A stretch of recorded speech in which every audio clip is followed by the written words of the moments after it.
The big dogs of the side of global esports? That's a real question. Simple and their journey here in the gauntlet has been one for the books, that is for sure. They've grown so much, they've showcased to us exactly what they can do, and they're constantly growing over and over again every single time. But at the same time, here, Assassin, going up against the side of global, unless your growth is exponential, you have no way of trying to win this out in a very easy way. I mean, global esports they tend to be known for that total domination kind of thing as well. So global esports, they definitely strive for that big W on the board for themselves every single time. And I guess today against Simple, it truly is going to be interesting to see what Simple can do against global esports as well. But before that, let's take a quick look at the MVP standings, guys, and see how exactly we are faring over there as well. I mean, the MVP standings. We definitely know for a fact that a couple of players, they got themselves relegated. A couple of them got themselves promoted in the MVP standing as well. And one of such players is Paradox, who made his way into the MVP standings this specific week. And interestingly, his stats have improved quite a lot, and he's almost about to give some tough competition to Rafa as well. So yeah, today, I guess most for esports have a game. So Rafa has got a chance to go ahead and improve his stats as well, which he definitely will as well. But on to you, Aggressor. What do you think about the MVP standings for this week? In my eyes, the MVP standings here are going to change it drastically. Not only are we going to be having an incredible matchup for the 7:30 game, I'm really excited to see that. But at the same time, I think that today's matchup itself could change a couple of the standings for other side of GE because Skills, if I remember properly, had about I think 5 MVP standings on his board, and he should be moving up just a little bit more after today. But at the same time, we really do need to see what's going to be happening coming on down from the side of Deathmaker and Rafa because these guys, they're shooting for that number one position, and that 7:30 game is where all of this is going to be happening. But for now, I really want to focus a lot more on this 3:30 game instead. Definitely, I mean, global esports and Simple, they are going to be that team that everyone is looking forward to as well. Because Simple, I guess, they pretty much had a shot at making it to the playoffs, but now facing off against a team like global esports is something that they did not see coming, and they definitely have to prepare themselves as well as to try and eke out a map or two against them But the thing is that it's gonna be down to how exactly global esports are gonna play around their food as well, because we know for a fact that they're just quite strong on absolutely every map out there in the map pool as well currently, and they've got some interesting strats up their sleeves as well to tackle against a team like Team Simple. Let's take a look at the group standings, by the way, and I'm gonna explain to you guys on how exactly things are going on over there as well. And I guess aggressive can help me a lot better. So global esports currently are standing at the first spot with 12.6 wins, zero losses whatsoever. Whereas every single team out there in the specific group has got themselves a loss or two.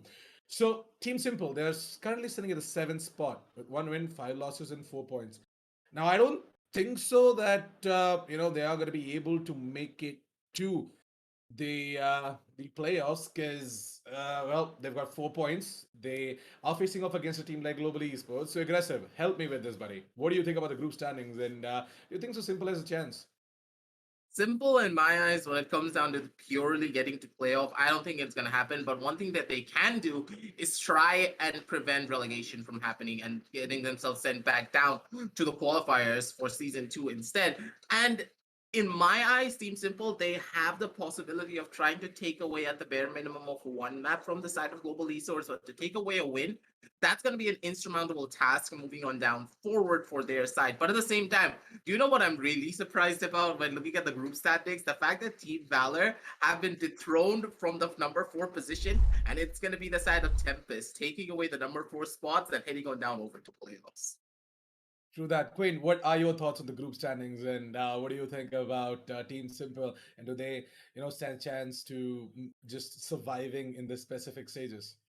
Honestly, I wish that they did, but then considering the circumstances that are given to them, I don't really think that they're going to be standing a chance.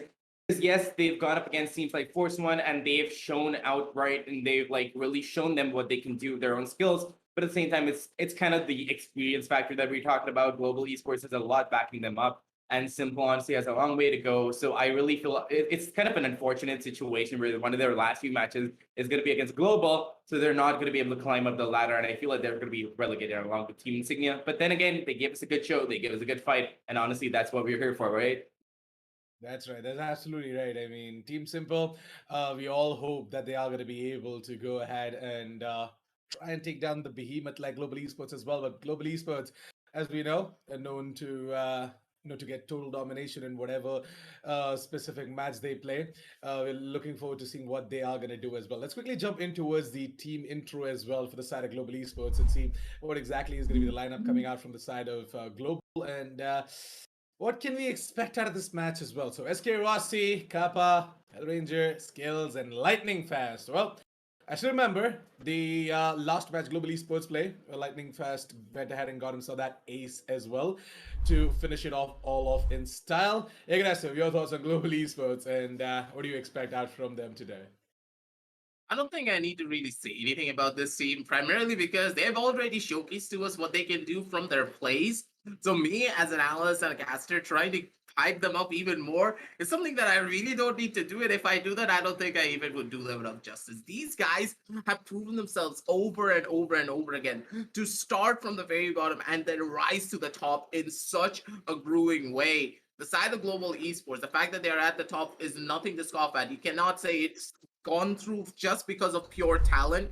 They've put in the hard work, they have put in the effort, and they have made sure to come here in the best way possible, moving on down forward in this entire tournament. And going up against the side of Simple, I'm very sure that Global Esports, I don't think they're going to play with their food as much. I think they're going to take this seriously and show proper sportsmanship moving on down the line. But at the same time, Team Simple, they need to step up massively because against the side of Global, they don't really have a lot of room to make mistakes because one small mistake can not only cause them one round, but multiple consecutive rounds moving on down forward.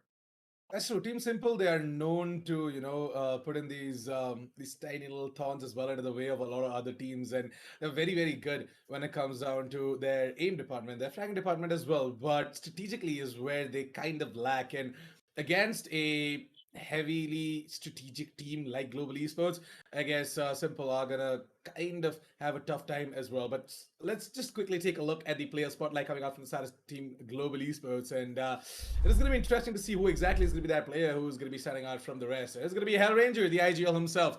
On the side of Global Esports, 159 kills, 133 deaths, 57 assists, and an ACS of 237.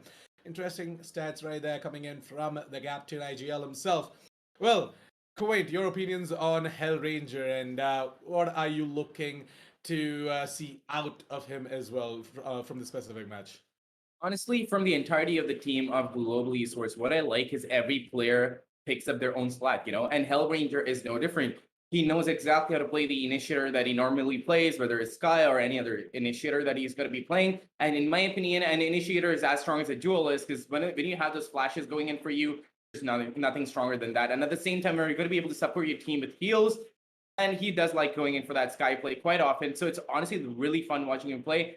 And at the same time, I'm not really sure. It's the entirety of global esports and their ability to pick up their own slack as individual players. And when they know that they're falling short in some area, like probably their aim, then they're not having the best aim. They know when to fall back and what to counterbalance that with.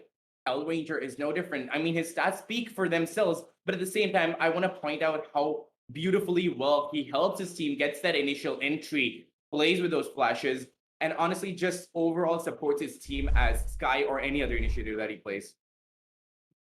That's true. I mean, Hellranger, he's known to be, very diverse with his plays as well. And most of the times we have seen him get on that controller role. We have seen him Yep. get on the duelist role as well. He plays an amazing Phoenix. He plays amazing Sky. He plays amazing Omen. So Hellranger, he's like a complete powerhouse. It's a complete package altogether. So him along with his incredible stats as well, with the added advantage of him making some big brain plays as well with his entire team, makes Global Esports special. And I guess Global Esports, they definitely are going to show us something different today against the side of Team Simple.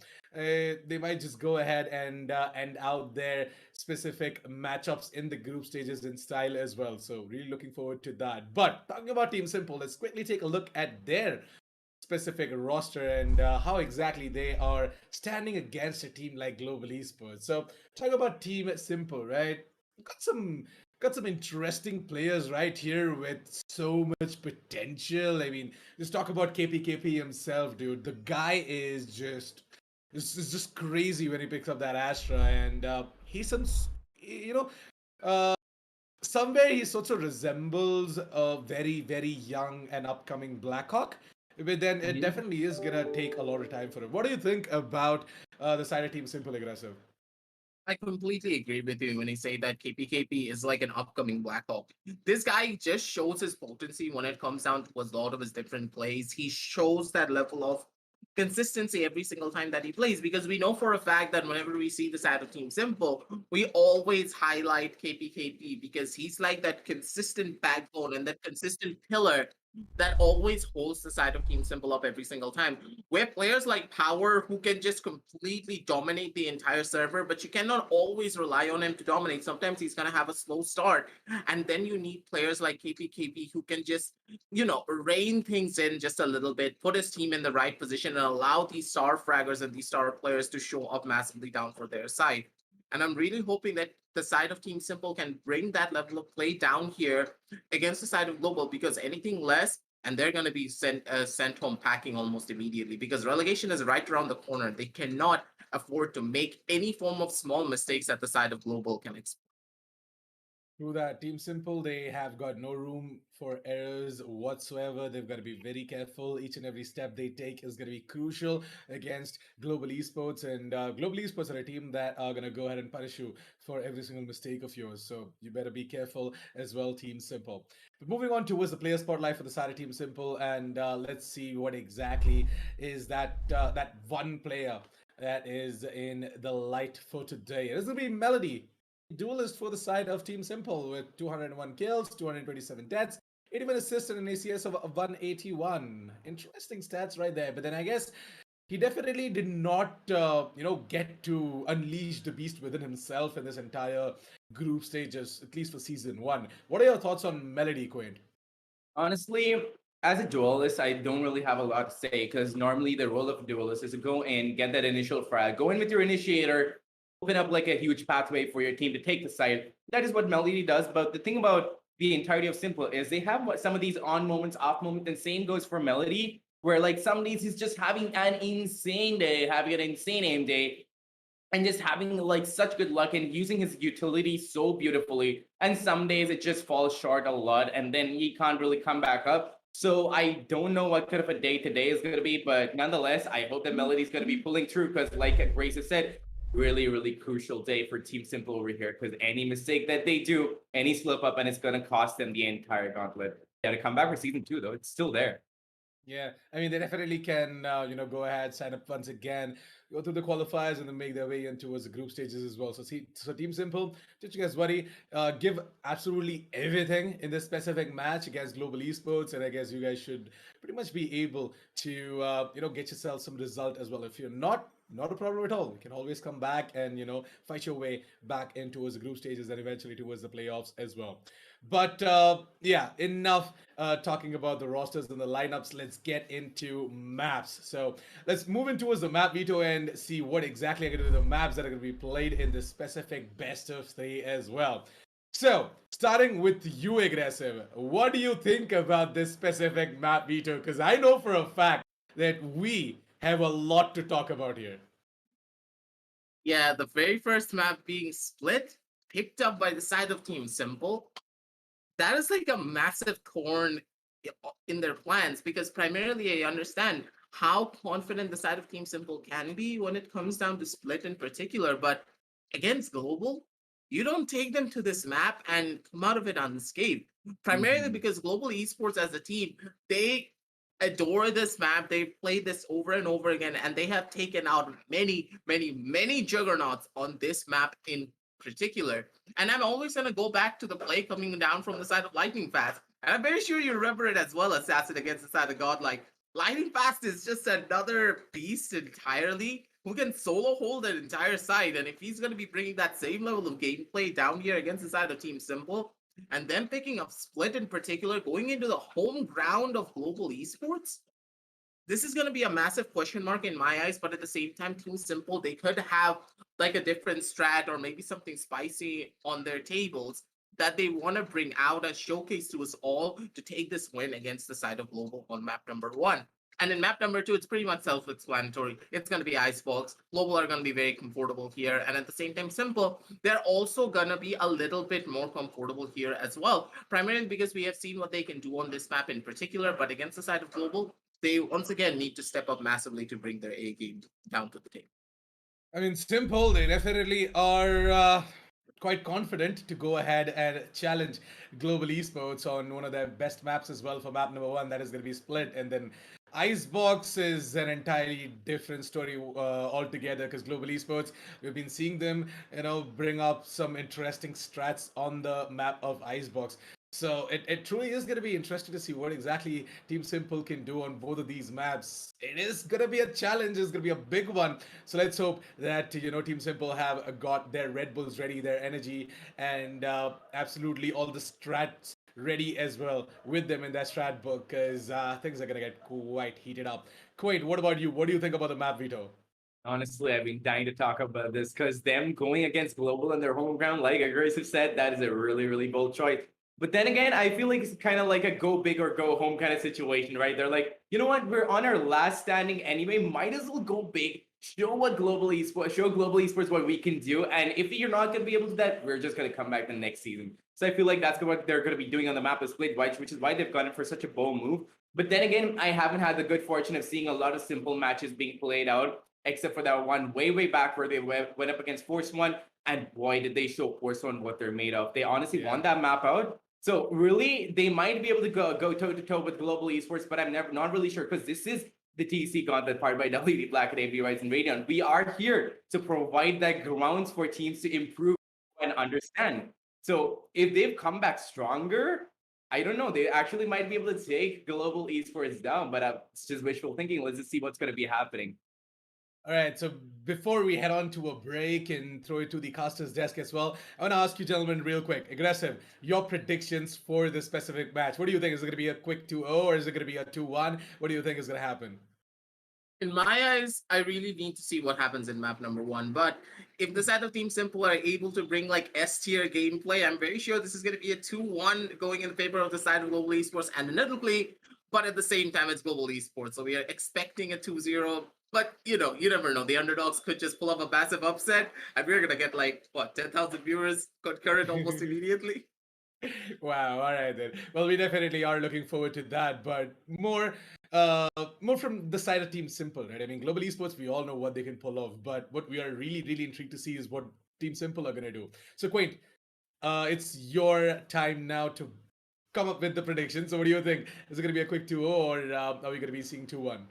Again, I've got to side with that abrasive a little bit over here. Like I said before, they're a little bit of an on again, off again kind of team. So I hope their consistency has improved over through the entire season. And if they have, then if they're going to be bringing S tier gameplay, like Abrasive said, we might see a 2-1 with Global Esports winning it out. But what I'm thinking is which map Team Simple is going to be winning out, because I think it's going to be Icebox, because that's more of a wildcard map where strategies don't really reign rampant and you can honestly get away with a few mistakes. So I think that Simple might win out Icebox if they're careful enough. Otherwise, it's going to be a quick 2-0. I kind of thought that you were going to say Split because, Split is a map where Global Esports take it a little light as well. Where we see SK Rossi go ahead and play Killjoy and whatnot, but then on the map, Icebox, I guess, yeah, Icebox is something that, Global Esports kind of are very close and they keep it very close to their heart as well. They, I guess, haven't lost quite a lot on the map of Icebox as well. So everything is going to be showcased in this specific match. Let the best team win. And yeah, it's truly going to be an interesting affair for sure. Well, before we head on to the caster's desk, I want to give you guys a little bit of information on what you should do while we go on for a break. Go ahead, down in the description below, check out the links coming out from our sponsors, WD Black and AMD Ryzen Radeon. Check out the amazing deals that they have got for you guys as well for your next big upgrade.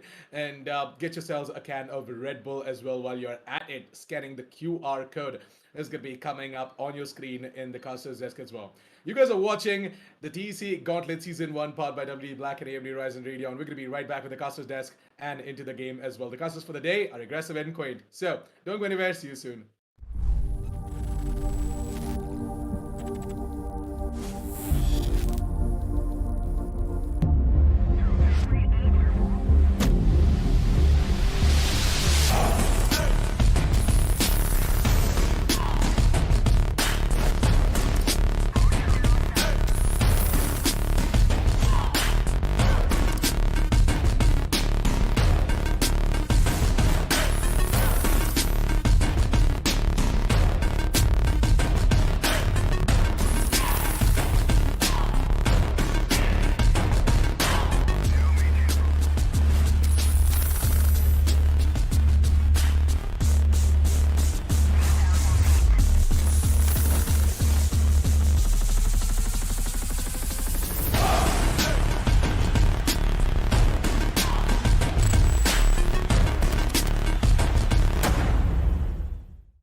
What's this?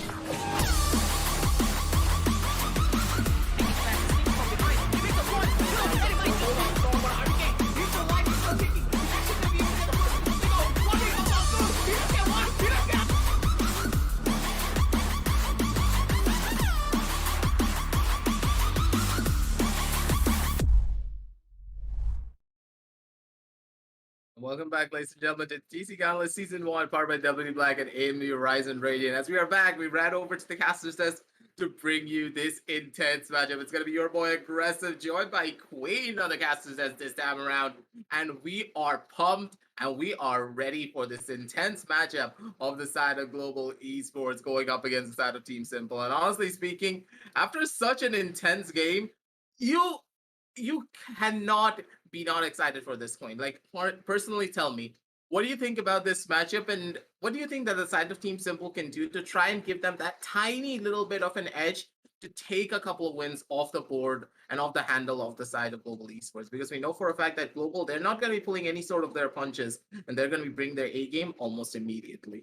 You're right. So the thing about global esports is that they're so like their spatial awareness and their awareness of what is going on around them is like super high. So it seems Simple has to stand a chance on like countering that. You gotta like think outside of the box. You gotta think outside of your own brain just to keep them thinking. Because if they're not gonna be doing that, they're gonna be reading clean through Simple, and Simple is not gonna be able to get even a single round. Maybe 1, 2 on those eco rounds, maybe 3, 4. So I'm not really sure what the score is going to be, but yeah, they've got to keep global esports thinking with the random strategies, not going to lie. So they had to put a lot of effort in this, a lot of brain power. Yeah, they got to bring their A game every single time, and they need to try something a little bit more different. Going in for the same strategy, going in for something very simple, it's not really going to be helping the side of Team Simple. That was not an intended pun, but it's kind of true. Because if they try and go for the exact same strats that that the other teams go for, going up against the side of Global, you're not gonna be able to out default them. That's not how the side of Global Esports actually work. But at the same time, it feels as though Global, they could be going in for the tried and true tested composition. And for the side of Team Simple, they have picked up something spicy. They got that Sky. And if they take that breach, I'm kind of worried for my eyes. It's just as a caster, not as a player. Oh, no. So yeah, I'm just waiting for. I hope KP is gonna pick up that breach because I don't see breach often enough.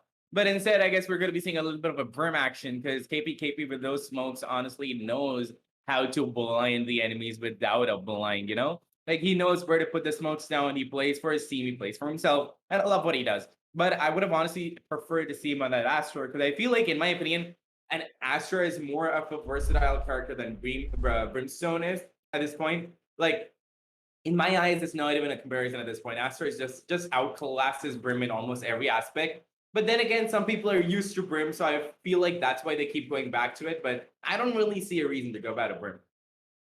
Brimstone is one of those tried and tested controllers that you can always rely on to be consistent all over the map. But at the same time, I completely agree with you. When you have controllers like Astra, when you have controllers like Omen, they just bring a different dynamic to the gameplay entirely. And when you consider the map of Split, having that Brimstone really doesn't add that much to your arsenal that you could have gotten of maybe having an Astra on your side, having those Astral Stars, those poles. They are just the massive difference maker in comparison to anything else. Also, speaking of, like, it's just so versatile to be able to place the stars from anywhere across the map and, like, help your teammate out, even if you're just at base, no? So, Astra, in my opinion, like, that way is better, but yeah, I guess you would go for a Brim if you want that quick molly in your hand to, like, just make this quick decision where you want to block somebody off for, like, just a singular second.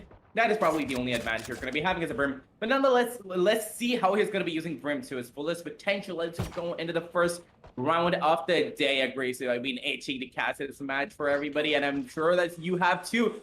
So we're going to be seeing some action coming out onto our screens right now, as the entirety of the attackers are not going to be attacking anywhere anytime soon.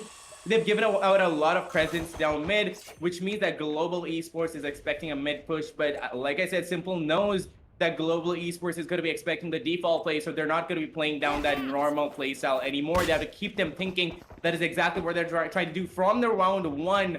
Aggressive. They're not even giving them one round to, like, try to gain the upper hand on them.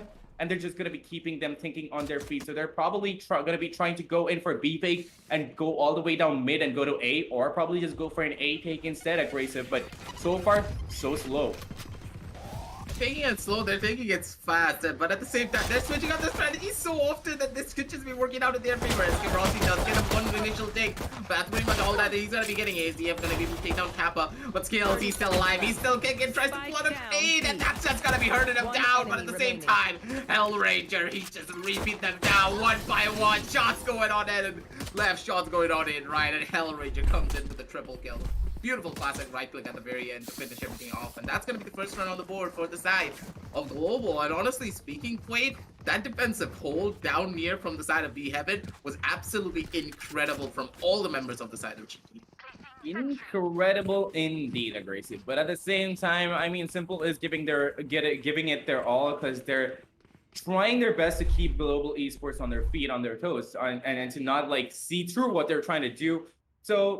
So far so good, but there's only so much you can do with that kind of a strategy where you keep changing it up. Because in my opinion, like when you keep doing that, right, you start tiring yourself out a lot, and you kind of have to like throw the entire decision-making process to somebody else onto the team, because then you can't keep that energy up, right? Like the IGL can only do so much. And there are only so many ideas you can bring out onto the table. You can be like, yeah, let's do this. Let's go for a fake and let's go all the way around, which is what they try to do. But as an IGO, once you keep doing that for like 5 rounds, you're just gonna feel exhausted and you're not gonna be able to go on anymore, because it takes so much thought to put into that. And honestly, amongst the audience though, if you're feeling as tired as that, pick up a can of Red Bull, like we said. The QR codes are right there. Scan it up and pick one up to keep yourself energized, which is what these guys should be doing, aggressive, because they could either do that or they could just throw the entire decision-making process to somebody else on the team, and there should be like one dynamic IGL, and they should keep like switching between those two playstyles to keep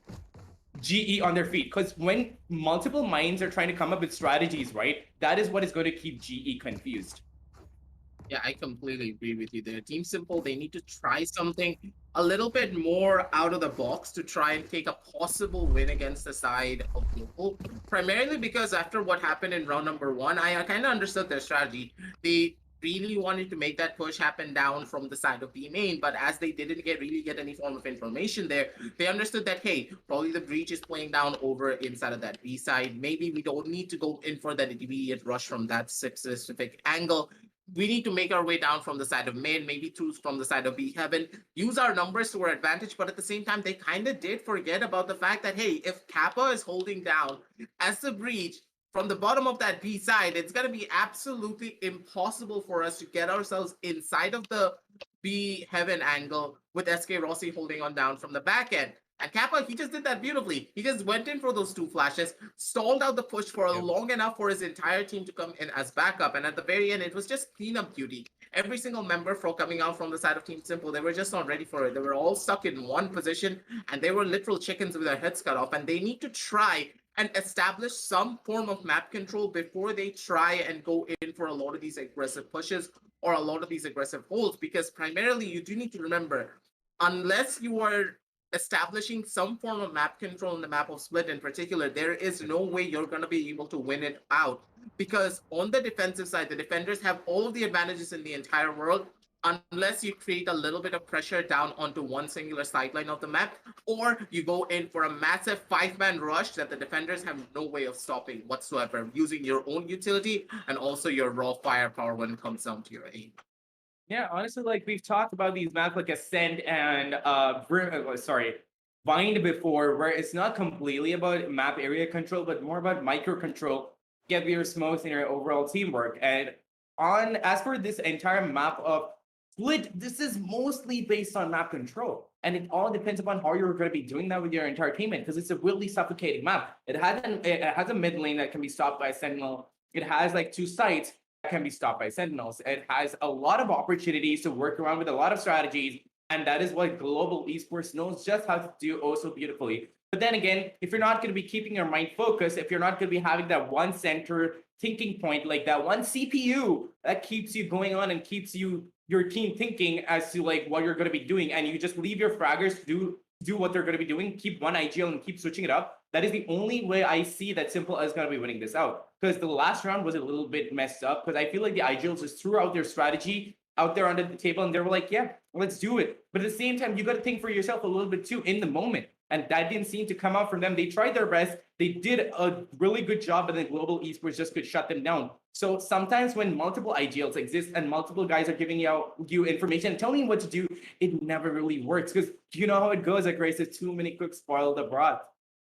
Yeah, that's also true. And for the side of Team Simple, now as it's only just been the first round, so I'm not really going to Yeah. be making any formal predictions just yet. Primarily because hey, a lot of teams are really bad when it comes down to their pistol rounds and their anti-ecos, but and their ecos, sorry. But when it really does come down to the buy rounds, it's like a complete dynamic shift. Because as soon as you have those guns, you have a different level of confidence down on your side. You're going to be able to take a lot more of your engagements properly. You're going to be able to make those pushes happen properly. And Team Simple, they're that team that really does play around the dynamic of having better guns than their opponents.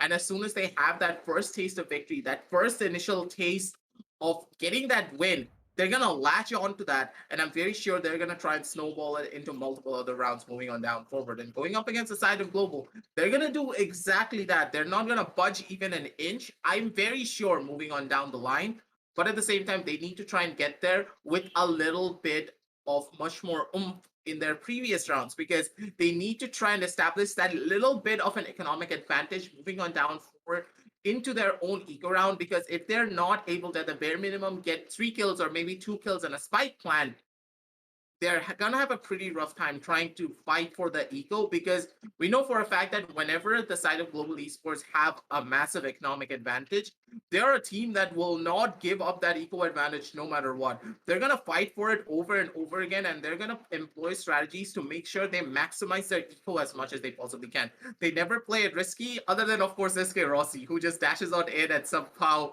tries to go in for those multi kills. Sometimes he succeeds, sometimes he doesn't, but hey, he really doesn't care because he knows for a fact that his team will always have his back, even if he goes in for much more of those, let's say, questionable, but of course, flashy plays from his side. Honestly, and that is what I love about global esports. The amount of trust and communication they have with each other is just insane. You don't see that every day.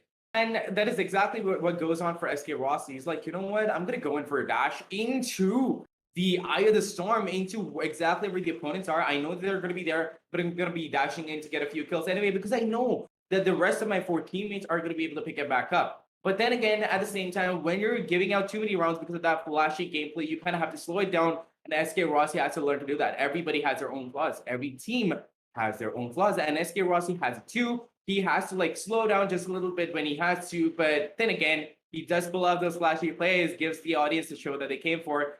And yeah, that is what I love about global esports. The other thing is they never ever underestimate their opponents. Like I've seen these teams like global esports, Samurai esports, when they get a little bit of that confidence ball rolling, they start just becoming super confident, overconfident at times, even going out, getting kills, coming back. Sometimes it works to the disadvantage. But then global esports, they're like such a tight-knit team that they don't, underestimate the opponent. Sometimes when they see that it's a team that they haven't heard of, they never underestimate. They prick and they prod and they try to find out how they work, how they tick, and they try to counteract that. But at the same time, that is exactly what we're seeing from Simple too. That first round, it was slow and methodical. Although we can't infer a lot from that, they still went about it slowly to see where they were initially positioned, to see how they're going to be placing their teammates out there. And once they get that initial information, they have something to work with, a little bit of data to put into that processing center to understand how they're going to be drawing out the strategy plan. And if that is what they're going to be doing, then Simple might stand a chance, especially in the map of Split, where a lot of strategy is involved. If they're not going to be able to do that, it's going to be a clean, brutal win for global esports. Yeah, global, they have all the advantages in the entire world moving on down the line, but it feels as though there are going to be a couple of more technical difficulties coming on down from their end. But as there are a couple of technical difficulties, we can try and talk a little bit more about the journey of the side of Team Simple as they have made their way down here this far into this entire tournament and also in the groups. And in my eyes, Team Simple and their growth as a team, it's something to really write home about, primarily because they are a team that have had a really explosive start right at the very beginning. They've showcased towards exactly what they can do.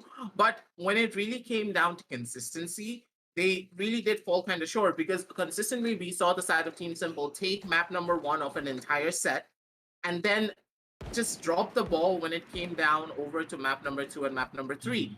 And the fact that Team Simple are able to remedy this and the fact that they were able to be a little bit more consistent on their side and take a couple of wins for themselves in a much more convincing 2-0 fashion, and sometimes in the case of a 2-1, they've showed some growth at the bare minimum moving on down the line. And now this is where the real and ultimate test is about to start, going up against the juggernauts known as Global. At this stage, they're not here to try and take a win. They're here to take at the bare minimum of one map to try and put themselves on the board, put themselves as a contender, not just for this season, but also for the next season moving on down the line. Because as you just stated back in the analyst test, relegation is right around the corner. And for the side of Team Simple, they could just be facing possible relegation, but at the same time, they need to try and fight to stay in this entire tournament because, as I stated before, they still have that little bit of a chance to try and avoid relegation as quickly as they possibly can because that number 5th and number 6th position is still up for grabs. Because when it comes down to their points, if they're even able to get that 1 point, they're going to be able to survive and take that number 4 or number 5th position, depending on how the other opposition teams are going to be playing their own matches moving on down the line. So, Queen, in my eyes, give your thoughts on the side of Team Simple. What do you think of their journey moving here into the Gauntlet and also reaching this stage of this tournament? Honestly, like I said before, I don't really know which match it was that I casted for Team Simple, but I do remember it was them going up against Force One. And Force One, they're a really good team too. But yeah, they get rusty at times. They don't, I that day was really an off day for them. And on top of that, Team Simple, even if it's an off day, right? For some of these pro teams, you can still pull off your basic strategy. And the fact that Team Simple could pull it all back up and honestly get that win just a clean win on that entire matchup just goes to show that Simple has that potential, that raw potential to win out these fights, to win out these map battles, and to win out these maps. So if they're going to be having that sort of magic, that sort of, low mojo going in for them today, they might be able to win this out, but I'm not really sure. And again, on top of that, we're going to be going, if we have this pause timer going on, that gives us a lot of time to talk about all of this. It also gives Team Simple a lot of time to just simmer in their anxiety, which is it's something that I don't like. I feel bad for them because every second that passes, right, they keep thinking about how they're going to be taking it back, how they're going to be outplaying Global Esports, how they're going to be able to manage this. And honestly, it just puts up so much pressure for the side of Team Simple.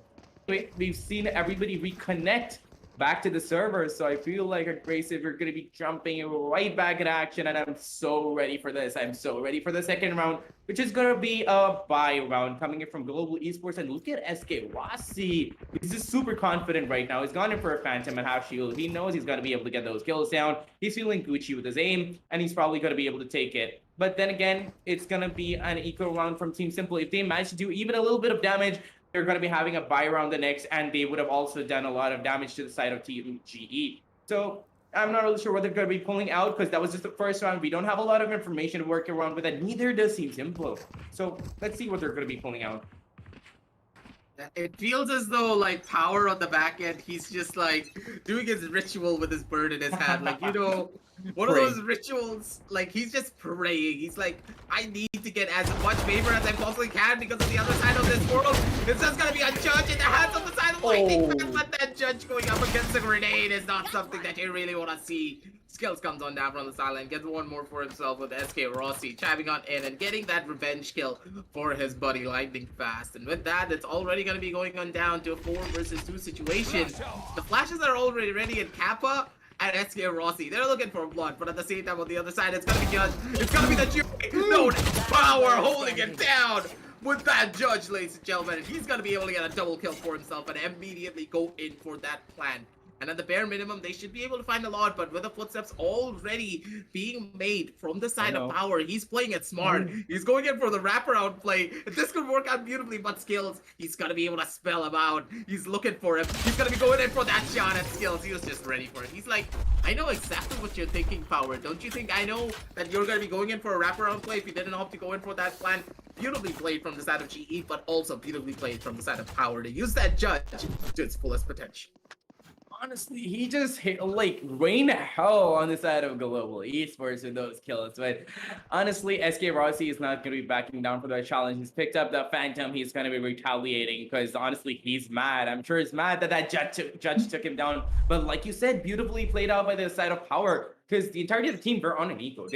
Like I said, any damage that they do is good damage on an eco round. And Power, boy, did he do damage with that judge. Although he had an eco round, 1 kill was all he needed to pick up that gun, and then he started raining hell. But let's see what they're going to be doing on a full buy, because both sides are on proper buys. I mean, except that Spectre on Lightning Fast, but then again, it's Lightning Fast we're talking about. He could honestly start picking up the kill.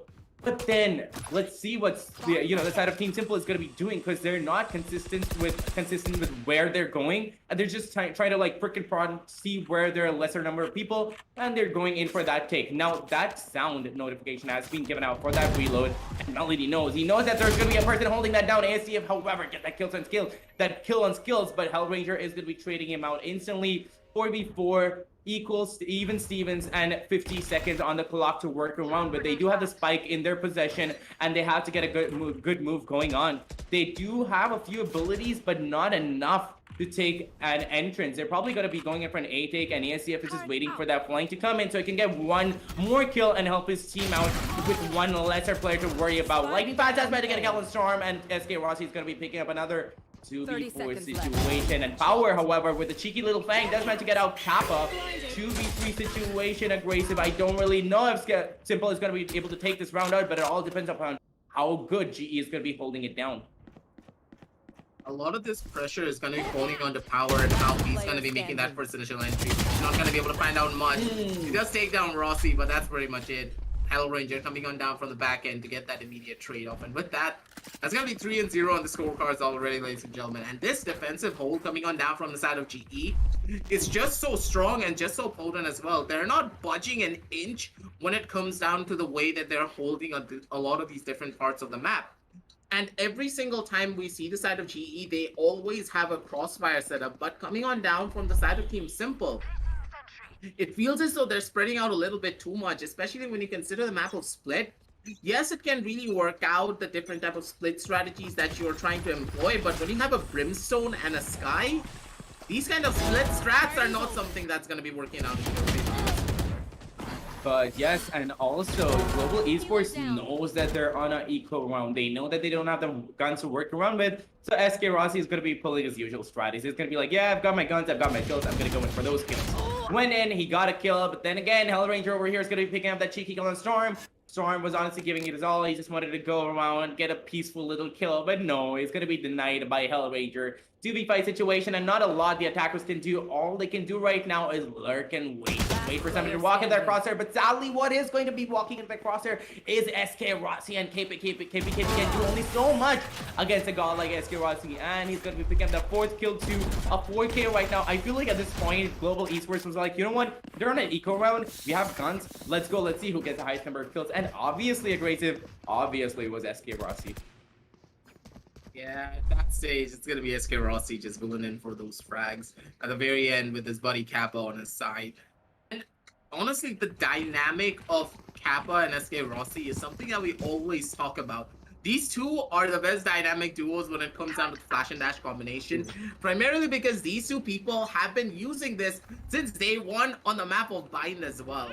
They've adopted the Korean strategy so well that they are able to make it their own and always rely on it. But at the same time, let's just talk about Team Simple just a tiny little bit right now, because we know for a fact that Team Simple, they're going in for a massive play of their own. Lightning Fast wanted to go in for a couple of shots for himself, but he's not going to be able to find out much. Melody with a double kill. That's exactly what we need to see and exactly what we need to hear, ladies and gentlemen. Team Simple. The defensive push was just a little bit too good coming on down from them, but SK Rossi, he's still going to be alive. He's still going to be kicking. Going on for that first initial play. He's going to be able to slap one person in the face with a dagger, but that's pretty much it, because now KP coming on down from the sidelines. He's going to be able to take him down instead. Beautiful shots coming on down from the side of Team Simple, and that execution was fast, and that execution was clean coming on down from their end. And that, ladies and gentlemen, is going to be the first round on the board for the side of Team Simple. And they take the bull by the horns and they throw it literally out of the window. GE, they're now on the back foot, and the driver's seat is now going to be going in the favor of the side of Team Simple. Honestly, I hope so, Abrasive, because yes, they did get one round. They got a little bit of confidence, a little bit of that driving factor, but I'm not really sure if they're going to be able to drive it all the way through. But I have to admit, that was such a beautifully played out round, because they just knew how to do it, and they just went in so precisely, and they went in as a team, and they managed to get those kills for themselves. And look, this is exactly what I like to see on the attacker side on the map is played. When you're going in together as a team, you can play for the trade, and that's exactly what you're supposed to be doing. That's exactly what they're doing. They brought it down to a 3v3 situation already, and they have the spike in their control. But then again, they've given out a lot of information, but they know exactly where Global Esports is gonna be. But then at the same time, Lightning Fast is gonna be getting one kill. However, that isn't gonna matter because the ACF is gonna be picking power back up with that red. But no, Hellranger coming in with the sneaky peek, but no, it's gonna be spotted out by KP. He's gonna honestly get that kill. I'm pretty sure he's not gonna be able to manage to do it because to all HP on him, all he's to do is put that white tap on into his skull, and that's it. That is game over for Hellranger. But no skills comes here to help him out. Flashes coming in, and they're trying to hunt them down. They're trying to hunt GE down. The Pro has now become the hunter, and Power is known for his amazing plays. Comes in with a flash and manages to take out Hellranger. Beautifully done. 2v2 skills. Doesn't have a lot of health to work around with. He has to wait for his teammate to come onto site, but then again, he's going to be fighting as much time as he can, but he's going to be going down to the hands of Power. Like you said, the driving force is there. They've got what it takes to bring the rounds back, and it is all down to Lightning Fast to take the round back. But no, Power is going to be shutting down. Like, he's just shutting down everybody from GE right now. Power, we know how good of a fragger he is, but then as an initiator, he's just doing such wonders. Aggressive, and that is something that I expected from him, but oh my god, his game sense right now is so on point. And yeah, I'm not really sure what Lightning Fast was doing with that lockdown in his hand at that point. When he knew that they were so close, he shouldn't have pulled out any utilities at all. Yeah, that's just gonna hurt just tiny little bit. But at the same time, I like the fact that the side of Team Simple, they're able to make the best of what they have every single time. They're not trying to be over aggressive. They're not trying to pull off any form of rocket science this time around. They're going in for tried and true tested Valorant. They're rushing it down together. They're playing it smart. They're playing it slow. Depending on what they need to do, they're always doing it perfectly. But at the same time, you do need to consider what Storm has in his hands as well. He has that lockdown, and with that lockdown, they can easily go in for an execution down towards that A side if they want to do that exactly.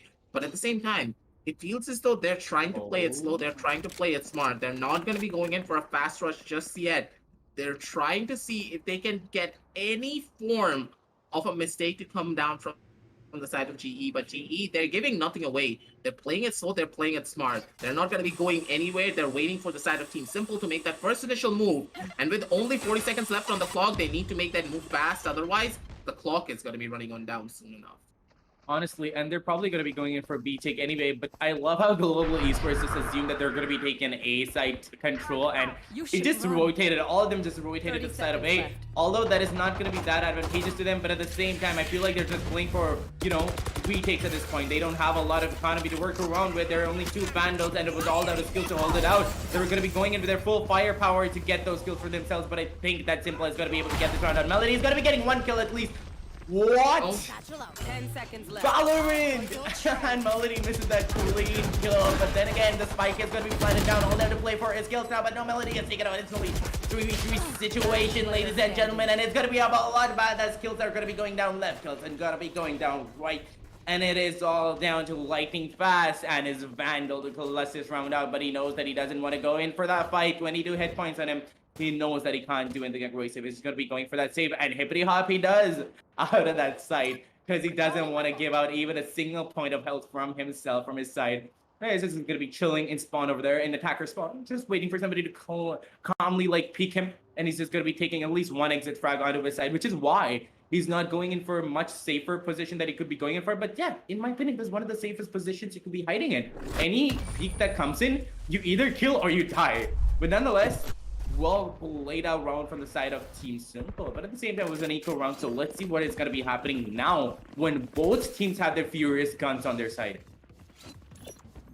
Main thing is that in that round in particular, you have to give it to the side of GE to make so much use out of just an eco round. The fact that they were able to get so many ultimates from the side of Team Simple, that's going to be a massive win coming out from them.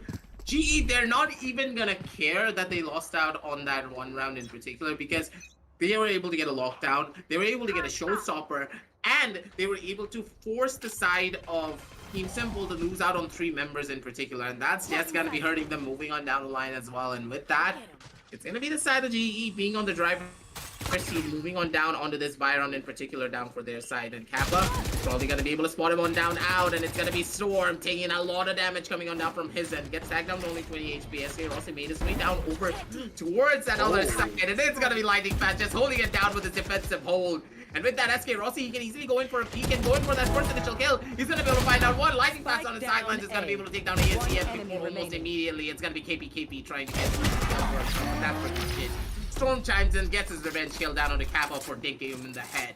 And it's going to be Skills, though, coming on down with the first immediate trade. And with that, that's going to be 5-3 on the scorecards already, ladies and gentlemen. Honestly speaking, Quaint, it feels as though GE, they know exactly what's up, and they know how to take down the up-and-coming underdogs known as the side of Team Simple.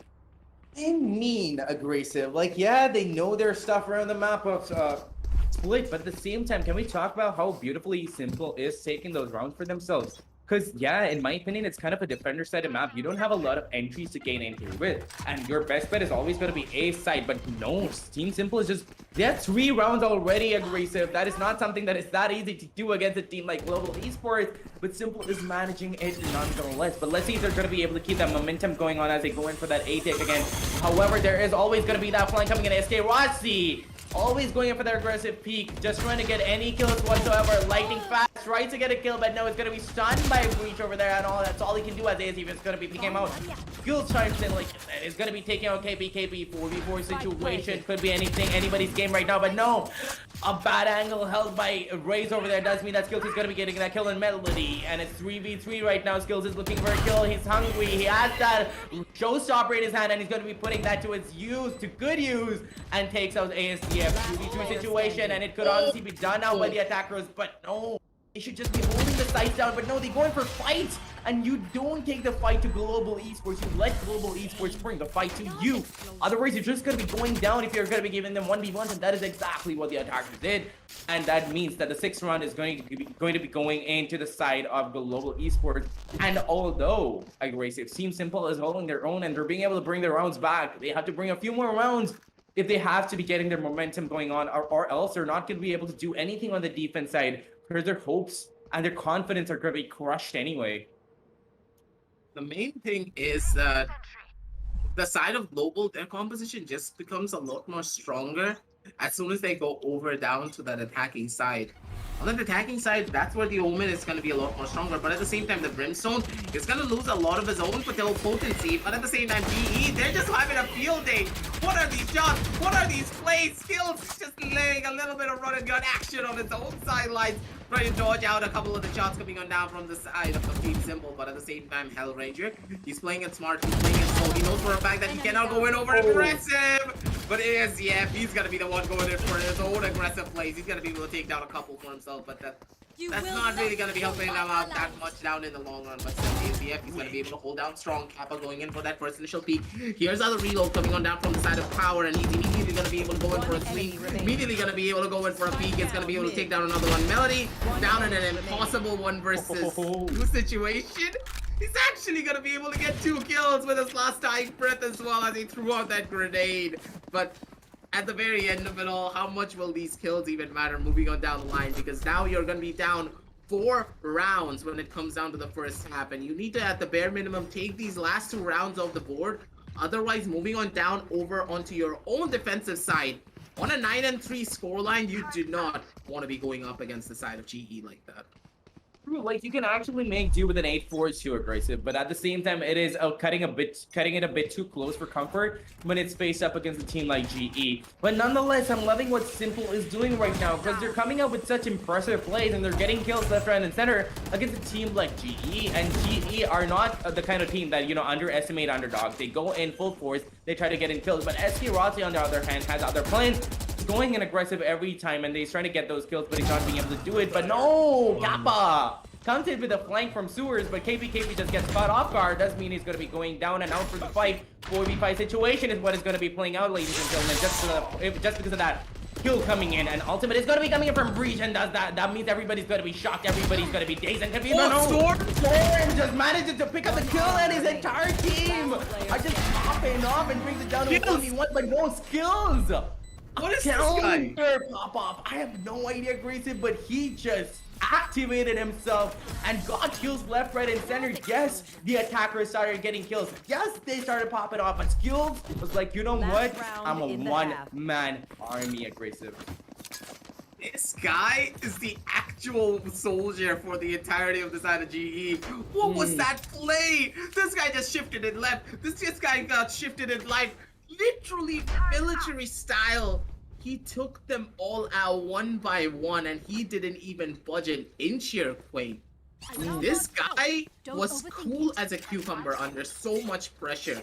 He was able to take the entirety of the side of Team Simple by storm. They were not ready for any of it, but at the same time, SK Rossi a little bit too aggressive down from his end as well. And there was a crack in the aftershock coming on down from the side of Kappa. That's gonna hurt just a tiny little bit down moving forward, but at the same time, no harm, no foul. They're still gonna be able to try and hold down things strong, but this was a massive bamboozle play coming on down from all the members of the side of Team Simple. They're actually made that play down over to that B side, but they're actually making their way down towards the A side instead, and that's gonna be so crucial moving on down the line. But at the same time, Kappa, he's gonna be able to make things just a little bit more even down for their side at the bare minimum. ASDF, he does have that wall. He's trying to imagine if he should use it or not. He's not gonna be able to find that perfect wall placement, and there's gonna be a massive gap on it. And now in this 4 versus 4 situation, they should be able to hold down strong, but at the same time, look at the ultimates present from the side of Team Simple. They have their orbital strike on their arsenal, but at the same time, all of the members are holding on down from inside of the site, basically meaning that that orbital strike is not really going to be getting a lot of value. But just to say it's not going to be getting value, it's going to be getting a beautiful kill down onto the side of Hellranger. KP. He does get that first initial pick off, and that's going to hurt a lot moving on down the line, because now this reaching is a lot more difficult. Shots are going to be going on in, flashes are going to be going on left, flashes are going to be going on right. Power's going to be good for 1, power's going to be good for 2, and with that, that's going to be the 8 and 4 scoreline that we were talking about, ladies and gentlemen, for the side of Team Simple to make that difference for their side. Moving on down over to the next half of this match. Honestly, and when I see beautiful play like this coming out from an underdog team on the attack side on a map like Split, there's only so much I can say about the defense, man. Like, if they're gonna be putting up a show like this on the on the defense on the attacker side, it's going to be so much easier for them on the defense. So 8-4 is not a bad score at all, and especially against a team like Global Esports. Yes, it's not a surefire win, but at the same time, it means you have the confidence to keep going on, and all you have to do is play around with your tactics, with your strategies. And if you can manage to outplay GE and manage to hold on your side properly and keep a good economic control, you can bring the rounds to yourself. You can honestly beat GE. Yeah, at this point, they're still going to be able to hold strong. They're still going to be able to do a lot. But at the same time, look at the position that GE are in as of right now. It's going to be Lightning Fast coming on down from the sidelines with his buddy. Oh, that's just going to hurt just a tiny little bit coming on down from the side of Lightning Fast. As Melody is going to be able to take him out with his own boom bot. With that, it's going to be going on down to a 3 versus 2 situation. Not much that the side of Team Simple can do to try and pull this one out back in their favor. They need to pull off a miracle, and the miracles could just be coming on down from their end. Storm, though, he tries to pull out a turret, and at that point, he's gonna get caught off guard. And instead, it's gonna be Skills taking him down with Hellranger on the side, taking down another one for himself as well. And with that, that's gonna be 9 and 4 on the scorecards already. Wayne. And with that, GE, once again, they're the ones on the driver's seat. They're gonna be the ones probably taking it down over to double digits if the side of Team Simple don't pull a rabbit out of their own hats. Honestly, aggressive 9-4, yes, but then I can honestly relate with Melody right now. Like, every time, there have been so many times that I've been caught off guard with an ability in my hand. I'm like, oh no, no, no. Because, like, me seeing it from that perspective just gave me that PTSD, and I started getting scared again. Although it wasn't even me over there. But nonetheless, Melody has gone down that round. They tried it their all. They gave it their all, and they tried a really, really good round. And in spite of a lightning fast round, they managed to take it a lot back. That really to Team Simple, but Power is gonna be picking up a clean kill on Skills, who is just completely clueless because of that flash. Amazingly well done by Power, and this is exactly what I was talking about, because he knows how to use those flashes to his fullest advantage. He knows how to keep them on their toes and how to get those kills. And so we're going to be seeing a hunt coming down. But let's see if the hunter is going to become the prey as he gets one kill on lightning fast. But no, Rossi, that Lakhs Classic is going to be picking up that kill on ASDF. And 4, ladies and gentlemen, and Team Simple are finding it a little bit harder to breathe. But at the same time, we're going to be seeing a proper buy, at least not even a proper buy, but a buy nonetheless, coming in from both sides. We're going to be seeing a Phantom on lightning fast, a Vandal on Hellranger, a Vandal and a Phantom also on the other side on Storm, Melody, and ASDF. And KPKP is going to be going in for a Bulldog. Now, a lot of people will tell me, point, no, that is not a Vandal and it cannot be equated to one. No, but it is still a lighter version of it. And you can still magic pull off rounds with a Bulldog. And the number of rounds I've seen people pull off that Bulldog is just impressive. So let's see if they're going to be able to manage the Aggressive. What do you think? Take it away. Yeah, this is gonna be a fast rush though, coming on down from the side of GE down towards the other side, and they're just making that rush happen. They're gonna be able to take the entirety of the A side under their control, and at the same time, look at the positioning from all the members of the side of GE. They're spread themselves all over this A side and also down towards the side of A main.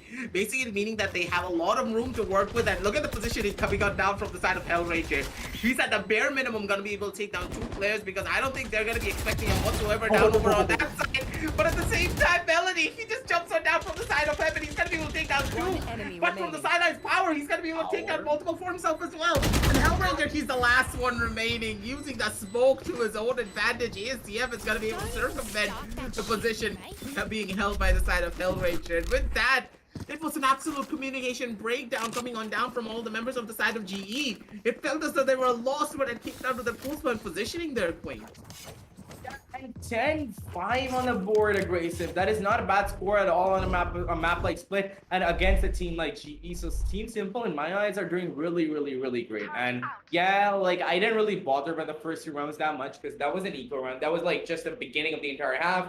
And Global Esports, even if they win those first 2 rounds out, we could always see a comeback coming from Team Simple. And on the defense side, it is always going to be the advantage to Team Simple who are on the defense. It's kind of a defender side of map. And off the bat, SK Rossi again being super aggressive. Does man mean that he's gonna be taken out, and Storm is gonna be good for another kill. This whip a little bit, but he managed to pick it back up. Skills, however, has a cheeky angling on Heaven, and nobody really expected that. So he satcheled his way into Heaven, and Hellranger is gonna be picking up another kill there too, bringing it down to a 2v3 situation. Aggressive, and a lot can be done from both sides, but no, Melody is gonna be the one who answers first. He's gonna be picking up that one kill, bring it down to a 2v3 situation, but Hellranger, so blinded, is gonna be able to pick up another kill. 2v2 situation, and super intense because the minute left on the clock, and the spike is in their possession. But at the same time, Aggressive, the spike hasn't been planted yet, so they could go in for a flank anytime right now because they know they don't have the advantage. And if Melody peeks that at the wrong time, that means that Hellranger is going to be able to pull off that kill. But no, he's going to be going out on the side to take control of the side along with his teammate over there. But at this moment right now, KPKP has to be pushing into his teammate, but no, he pushes in solo but manages to get the kill instead. Anyway, all that to cap and a clutch this round out for his teammate by now. KPKP is going to be good for that spray, and he gets that kill anyway. And he's going to be going for that defuse, putting the 6th round up onto the board for the side of Team Simple. And this is what I was talking about, Aggressive. If you're going to be able to pull out beautiful rounds like that on the side, the defense side honestly is going to be a little easier. Honestly thought that at the very end of it all, that push coming on down from the side of Melody may have just given away the flank from the side of KPKP, but at the very end of it all, everything really did work out in the favor of the side of Team Simple.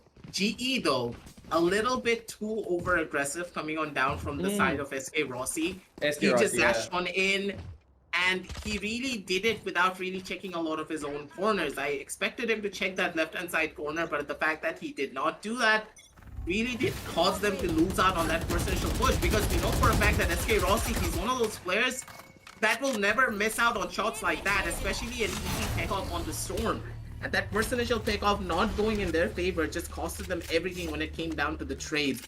Yes, Skills was able to pull off a lot of heroics, but at the very end, they really did not work out for them. But at the same time, on this round in particular, it feels as though the entirety of GE, they're holding their W keys, and their shift keys don't even exist at this. Honestly, and they're trying to get those kills down, but no, that lockdown does mean that they're not going to be getting any kills, because Team Simple is not going to be risking it right now. They're going to be playing it safe, they're going to be playing it out of reach, but no! What? Hellranger being cheeky as always, just trying to go in for that flank, but KBKB is like right now, I know what you're up to and I'm gonna be able to get you off guard. But SK Rossi gonna be flashed by his own teammate over there, doesn't mean that he's gonna be able to pick up that kill, and Melody's gonna be taking advantage of that, gets a couple of kills for himself. And a 1v4 situation already, and the last kill is gonna be Melody with the showstopper. Beautiful killing skills right now. That situational awareness and the fact that he knew that skills was gonna be in that smoke just meant that Team Simple is gonna be reigning supreme, and they're doing so well for themselves, aggressive. But yes, I want to touch back on the topic of SK Rossi over there. Yes, he's being a little too aggressive, and this is what I was talking about at the beginning of the entire match. He's aggressive, and he gets a initial pick of the entire team. The team, you know, that kill that gives you the confidence and that information to push in onto a site. But you gotta clear the corners, buddy. When you're pushing out onto heaven, you know that there's gonna be a kill over there, like an easy positioning over there. And if you're gonna be taken out by that, you at least give out that information to your teammates. Because no, Killjoy was calmly over there, just picking up that ultimate orb, and he just got that kill easily, even in spite of that whip. But nonetheless, the next round is gonna be layer aggressive. Leader of Kills is gonna be able to get that kill, but no, he sees the ASCF over there, just being sneaky, just being a little, you know, a little ninja over there, trying to get that kill. But no, Lightning Fast over here is gonna be picking up a kill in power with only a Sherb. Although this is an eco round, Global Esports is coming in with a bang, and they're coming in for that B side. Because once you get control of B side aggressive, it's really hard to take it all back. Spike planted. It's absolutely beautiful when it comes down to the positions being held by all the members of the side of GE. The way that they're able to circumvent a lot of this pressure, the way that they're able to try and find all of this in their sidelines, really just goes to show that they know exactly what they need to do to try and get this clutch for themselves. Lightning Fast does spot out KPKP by pulling off a jiggle, and Lightning Fast is like, nah, I'm not gonna be going in for that swing. I'm gonna be playing it smart. I'm not gonna be going anywhere near KPKP because I know for a fact how dangerous this guy can be when it comes down to his shots. But honestly, the confidence has already started from the side of GE. Hellranger holding on down from the top, and it's gonna be Kappa holding on down from the bottom. They're gonna be able to find him out, shoot him on down, and send him back to spawn already, ladies and gentlemen. And with that, that's gonna be 11 and 7 on the scorecards coming on down from the side of GE, and they are once again back in the driver's seat. But how long are they going to be able to drive the car is the real question, because it feels as though Team Simple, they're constantly switching up their strategies and bringing their A game down to the table. But honestly, Queen, I think that only having 4 rounds on their own attacking side is going to be the thing that bites them moving on down. Ooh, and I want to talk about the map selection. Like, I should have seen this coming, because honestly, Team Simple is a team who's trying to get into the top tier, and they wouldn't go for a map they wouldn't be comfortable with, and that's what they did. They went in for Split, and they're doing so well on it, but it's still a Global Esports' home ground, and they're going to be able to take the round super easy. But look at this, they're making a comeback too. SK Rossi was good for 1 kill, does manage to get that kill, but he gets just killed there. There's an equal trade kill coming out from the side of Simple, and it's so beautifully well done by the entirety of Simple over there. Just a good communication and coordination means that SK Rossi is going to be down and out for the fight. And although Team Simple doesn't have the best of the guns, Power doesn't have the vandal that he needs, he's going to be able to pick up kills anyway. And the other revive is going to be coming in, pulls it up to a 1v4 situation, and 3 HP on Lightning Fast. Although he is Lightning Fast, we can only say so much about his health. Even though he is Lightning Fast himself, he's not going to be able to pull off this much of a miracle. And that defuse is going to be coming in, and Power over here is just going to be a little bit cheeky, waiting for them to hunt him down. Aggressive, they're waiting for his teammate. He's just waiting for his teammates to hunt Lightning Fast down, which is kind of cool, but at the same time, they need to damage his economy a little bit. Oh no, my god! Oh no! What? Oh! Lightning Fast, this is because the timer just runs out at the right time. And Stage, my guy, take it from me, you are very, very lucky. ASDF, check your corners, please, check your corners.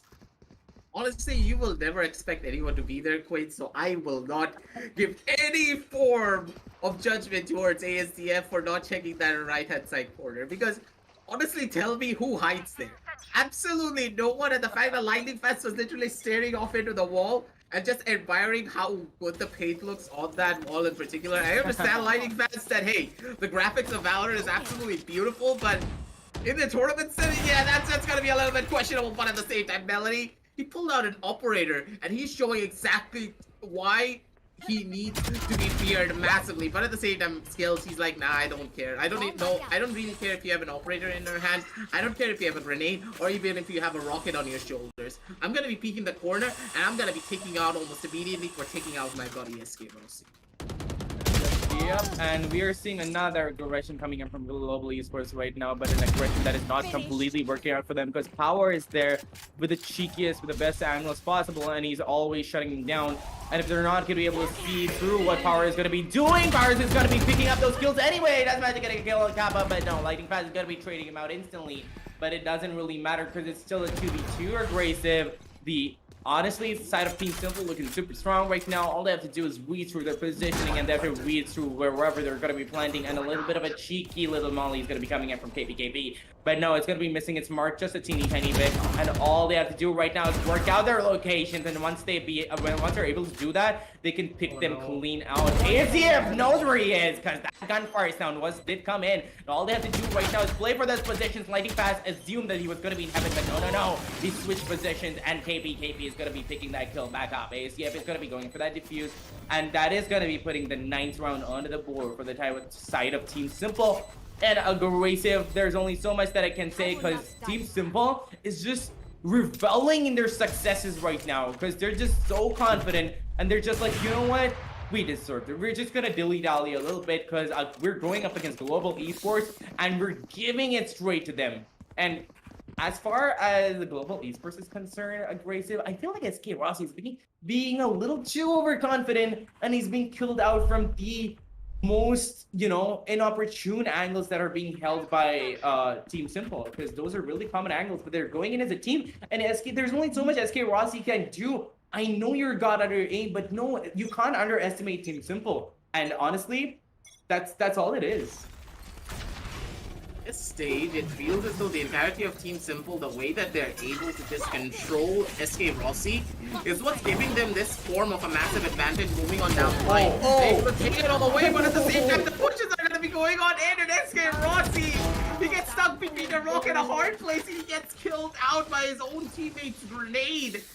This is a massive breakdown from all the members of the side of Team GE.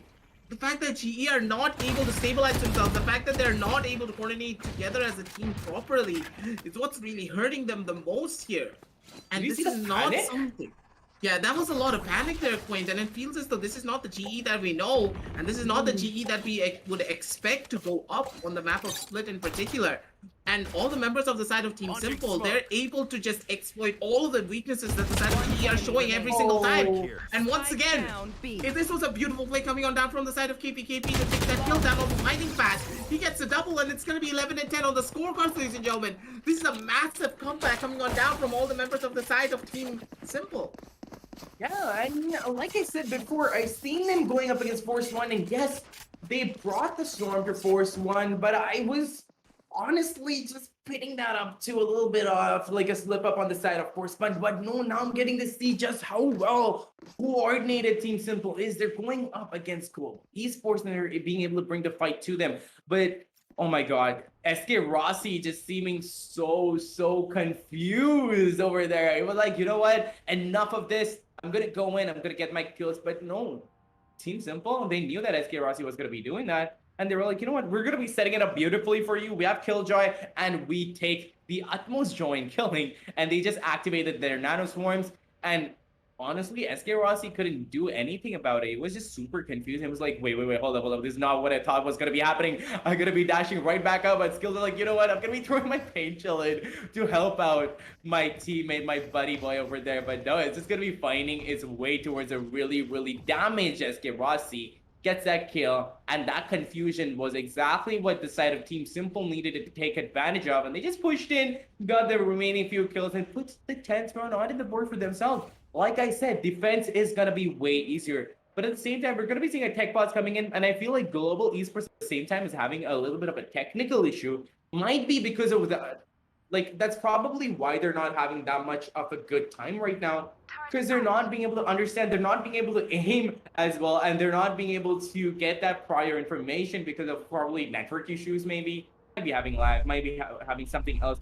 But at the same time, even though it is lag, Team Simple, they're holding their own, and I'm loving the way they're doing it. And Melody, my guy. That guy's really insane on that raise. He knows where to put those paint shells. And once he picked up that op, like he made that operator sing melodies that we've never heard before.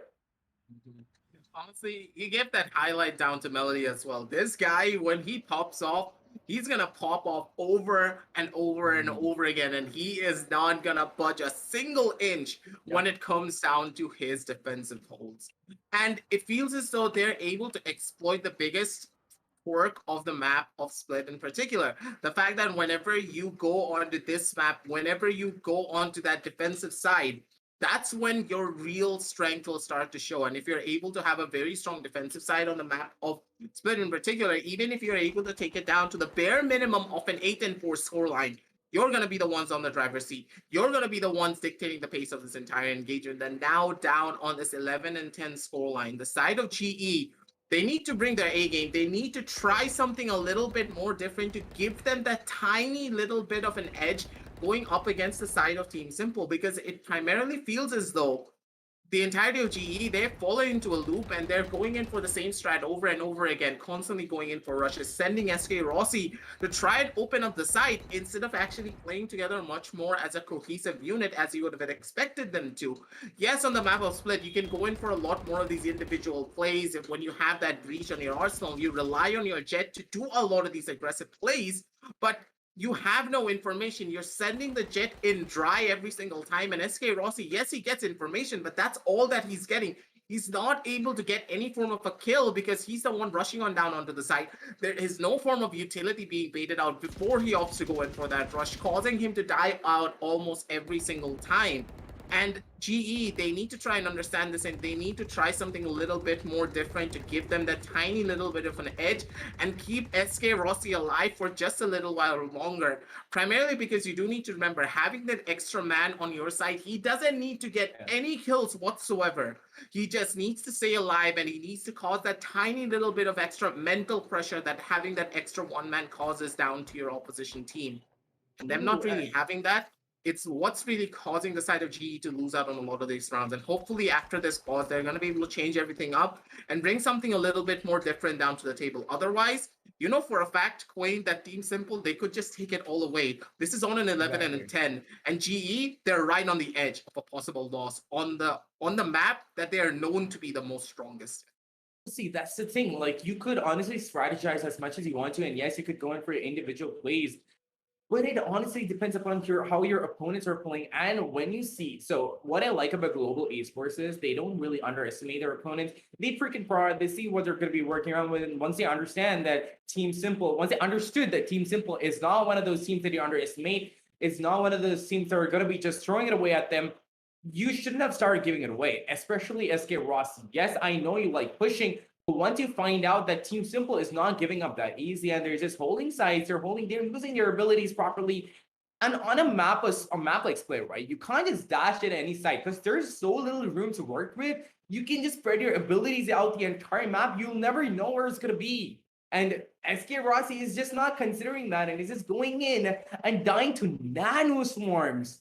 And Team Simple, kudos to you for it, because your placement of those nanoswarms and those setups are so good that you can just leave be unattended, put all of your resources on A. That is exactly what they're doing. And every time Global Esports is going for the A take, they're smoking all the sites off. Team Simple, they're just falling back and trying to retake the sites at the right time, which is what they're supposed to be doing. And Global Esports is not being able to counter-strat that. Yes, they're being able to get 1 or 2 rounds, but on the defense side, there's only so much you can do. And especially for the map, for the side of B, you can't just go in with your jet, get info, and die. Like, yes, you can on other maps, but on a map like Split, you need as many people as you can onto your side.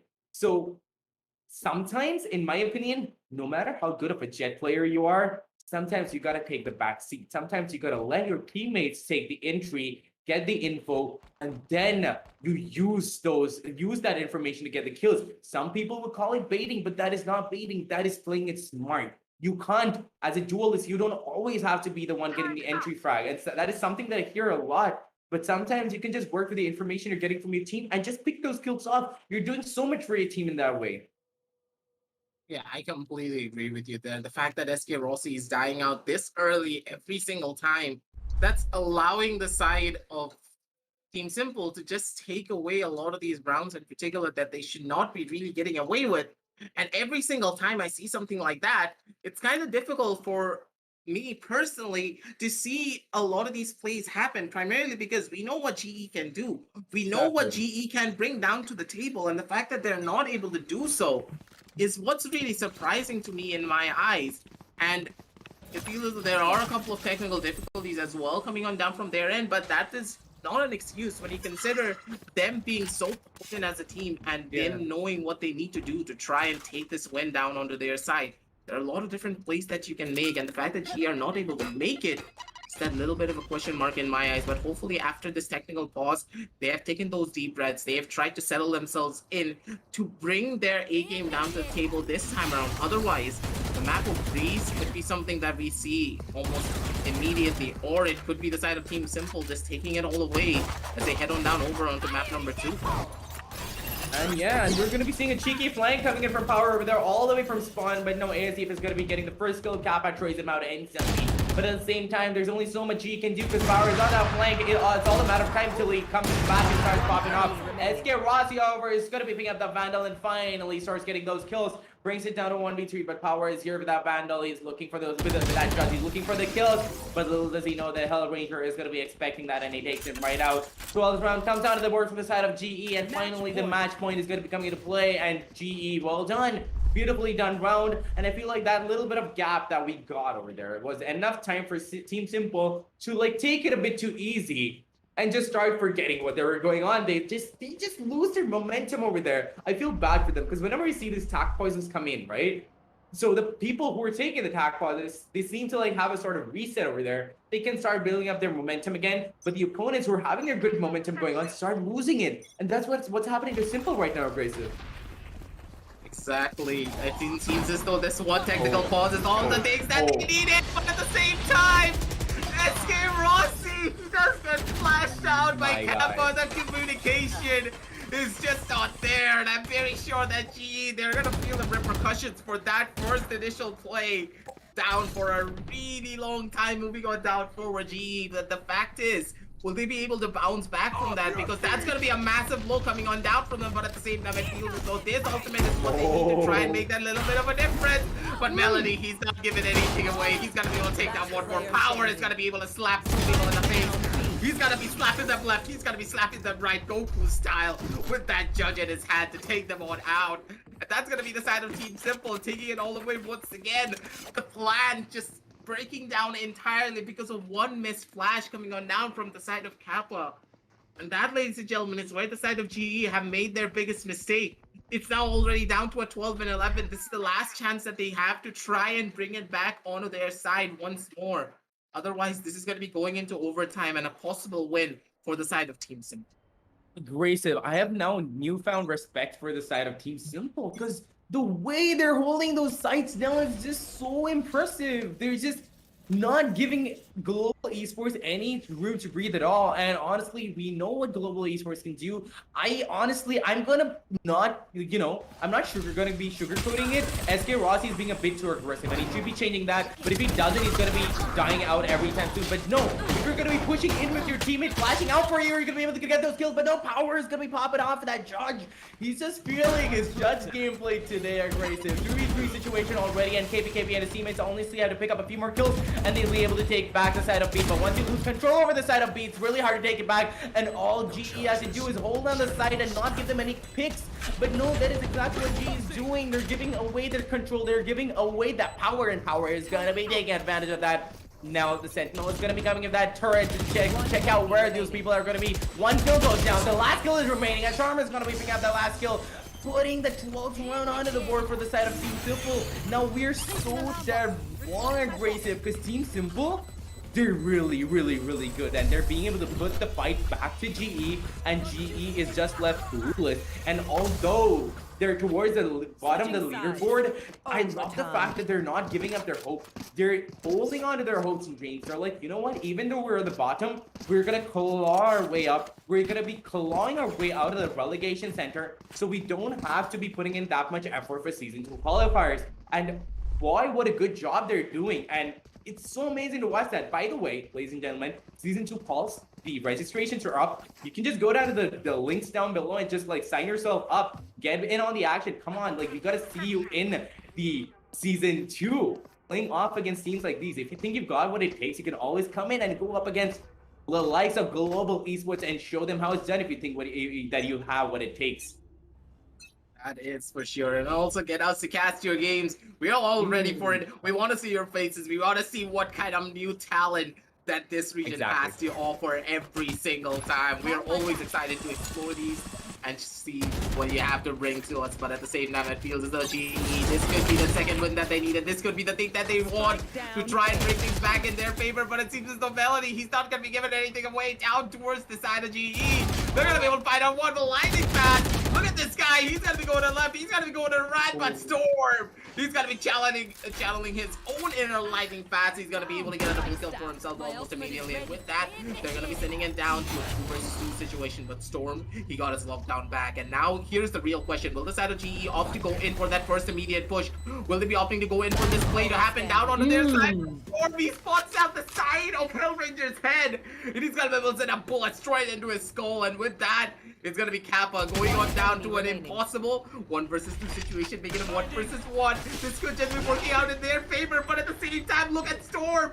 Storm is in the perfect position. He shot down Kappa, and this guy has such a massive brain. Kappa had no idea. There is no way he was going to be able to know that Storm is going to be holding on down over to the angle of defender side at spawn, ladies and gentlemen. And with that screen's angle in his favor, he's going to be able to take down Kappa. That's going to be a 12 and 13 scoreline coming on down for the side of Team Simple, ladies and gentlemen.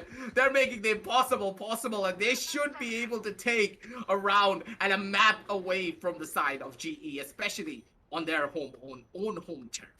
Home turf. This is exactly what I was saying in the analyst test, wasn't I? It's a go big or go home show for them, and they are going big. And going big they are, and Switch is going to be coming in. They're going to be playing on the defense, and we've seen how good they are on the defense, and they managed to bring it all back on the defense. So I think, honestly, I'm going to be calling it right now. If they're going to be able to manage to not slip up even one bit, it's going to be Team Simple's win. And if that win is going to be going in on GE's home ground itself, it's not looking good for GE at all, like crazy, because Icebox, in my opinion, is a wild card map, and I felt like Team Simple is going to be taking the win on the map of Icebox. So honestly, I'm looking to see a win coming in from them on the second map too. But nonetheless, we're going to be going into 12-13 scores over here, ladies and gentlemen. And SK Rossi looked away the wrong time. Means that KP is going to be picking that kill right up. He's gonna be handed. It's gonna be handed to him on a silver platter, and KP is not the kind of guy to deny. He's not gonna be giving that away. Picks up that kill. 4v5 situation is what's going to be coming into play. Skills at a really cheeky angle, but any sound that he gives up is going to be meaning that ASCF is going to be able to pick that kill up. But ooh, he's just being super strong, super firm, and he's not going to be giving away those kills. He is going to be on the catwalk position. He has to just wait for this kill to come in. Take it all away. It's going to be Melody coming on down with the double kill for himself as well. And with that, it just could be all but over, but it seems as though GE, they have other plans. They're going to be going in for those shots, but Power, he's still alive. He's still kicking with that judge. It's going to be Hellranger, the IGL, coming on in at the very end to try and clutch this one out at the bare minimum. Will he be able to do it? It's a real question. He's not going to be able to fight it. Instead, it's going to be Team Simple and KPKP to take it all away and bring it back for the side of Team Simple, ladies and gentlemen. They pulled up the impossible. They took away the map of Split in particular, and honestly speaking, no one is expecting this. No one was ready for it. And the fact that Team Simple, they pulled this one off, this is going to be one for the books, Quaid. That is for sure. Oh my god, that was such a hard-fought battle, aggressive, and that is not something that you get to see every day. A team, an underdog team coming out of nowhere, it calls them Simple, and they're sticking to Simple strats and showing GE how Valorant is done. And they've done it oh so beautifully that I cannot deny that this is exactly what I live for. This is why I love casting what I do. I love doing what I do in the TEC Gauntlet, powered by WD Black and AMD Ryzen Radeon. These teams, they come out of nowhere and they just show that they can go up against top tier teams and show them how it's done. And honestly, I am not disappointed one bit, but it all comes down to this aggressive. It all comes down to who is going to be taking map number 2. Yeah, I think at this stage, we kind of did Caster's Curse the entirety of GE, but let's head on down over to the match highlights as we do talk a little bit more about not just this match, but also our Caster's Curse, because remember what I said? Like, I'm expecting map number 1 to go in the favor of the side of Team Simple. I made that small call out that, hey, maybe the side of Team Simple can just take it all away. But And they I, did. I really wasn't that serious. I was just like, throwing off that caster's banter that maybe it's gonna happen, and I think my caster's curse came real. And the side of Global Esports, they're gonna hate me for it, that's for sure. Honestly, but at the same time, even if we ignore the Cassis curse, right? So beautifully well done by the entire team. But let me just say this, for me, the MVP of the entire game, Power.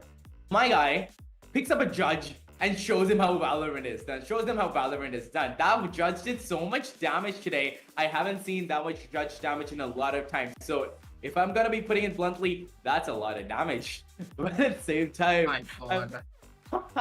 I mean, I have to meme at this point because they did it so well. And Global Esports put up a really, really good fight too. But I'm not going to be sugarcoating it anymore. SK Rossi, he has to be taking it a little easier. You can't be pushing in that hard. He's got the skills, he's got the brains, he's got the guts. But you can't be that aggressive. You got to play with your team a little bit, my guy, because I know how good you are and you can do so well, but you can't just go haphazardly, go and decide and not expect repercussions to be there, because it seems simple we're talking about, and they showed Global Esports what an underdog team can do. And my God, that was amazing aggressive. Yeah, Team Simple, they pulled out the impossible here. And the fact that they were able to control SK Rossi so well and prevent him from doing what he does best, fragging out of his mind, just goes to show that Team Simple, they did their homework and they know exactly what to do to take this possible win against the side of GE. And the real question is, as we are going to be moving on down over to the map of Icebox, will they be able to pull off the same level of strategy on the home ground of GE? That's going to be the real question. But for now, ladies and gentlemen, we are going to be setting up that battleground, and we're going to be back with the real shortly with the TEC Gauntlet Season 1 powered by WD Black and AMD Ryzen Radiant. We'll catch you in just a little bit. Don't go anywhere.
What's this?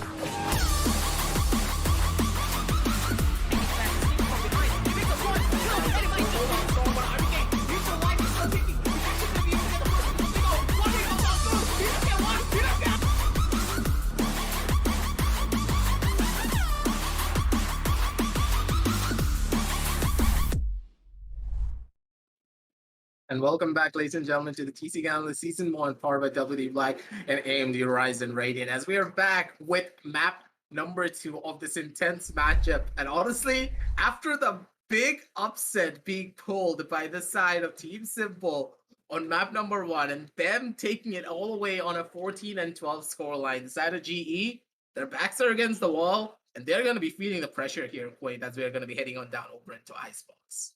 They're gonna be feeling the pressure abrasive, but then Team Simple is gonna be feeling a little afloat because they have one safe map in their bag. And if they want to, they can slack off a little bit and then just take it a breeze. And let's just see who's gonna be winning out on Breeze. Because I've seen Global Esports Breeze. Okay, they've got a good bit of strategy going on for them, but at the same time, they let it loose just a little bit. So even if Team Simple is not going to be able to make it on Icebox, and I'm pretty sure they're going to give us one hell of a fight against Global Esports, but even if they're not going to be able to do that, they can always take it back on the map of Breeze. Losing that first map was a huge blow to Global Esports, and I just want to see what they're going to be doing. They're going to be fighting tooth and nail to bring it back on Icebox, but Team Simple, I have newfound respect for you guys. Yeah, honestly, Team Simple, they're pulling off the impossible every single time. And if they're able to put in that same level of effort and bring in that same level of play down here onto the map of Icebox, they should be able to take it all away for their side once again. But at the same time, we do need to remember something, that when it comes down to the raw strategies that the side of GE have, when it comes down to the map of Icebox in particular, they should be able to bring it back onto their side and reel themselves back in after the loss that they had. And Aggressive. in a way, it's going to be much more of that humbling loss coming on down from their side. Because map number what? I agree with you, but the last time we said that was on the map of Split Aggressive. We said that Global Esports has their strategies, right? We know that we're going to be able to do it, but Team Simple, they have their own strategies to like counter Global Esports with. So we may never know what Team Simple are going to be pulling off of the map of Icebox. Yeah, I completely agree with you there as well. Team Simple, they could just be pulling off some big, massive rocket science coming down from their end. They could surprise all of us, but at the same time, it feels as though they're not opting to go in for that Viper pickup. And this could just be the make it or break it for the side of Team Simple, because now not having that Viper on your arsenal, especially when you consider the map of Icebox, that could just backfire almost instantly if you are not careful in the way you execute down on a lot of your different side buttons.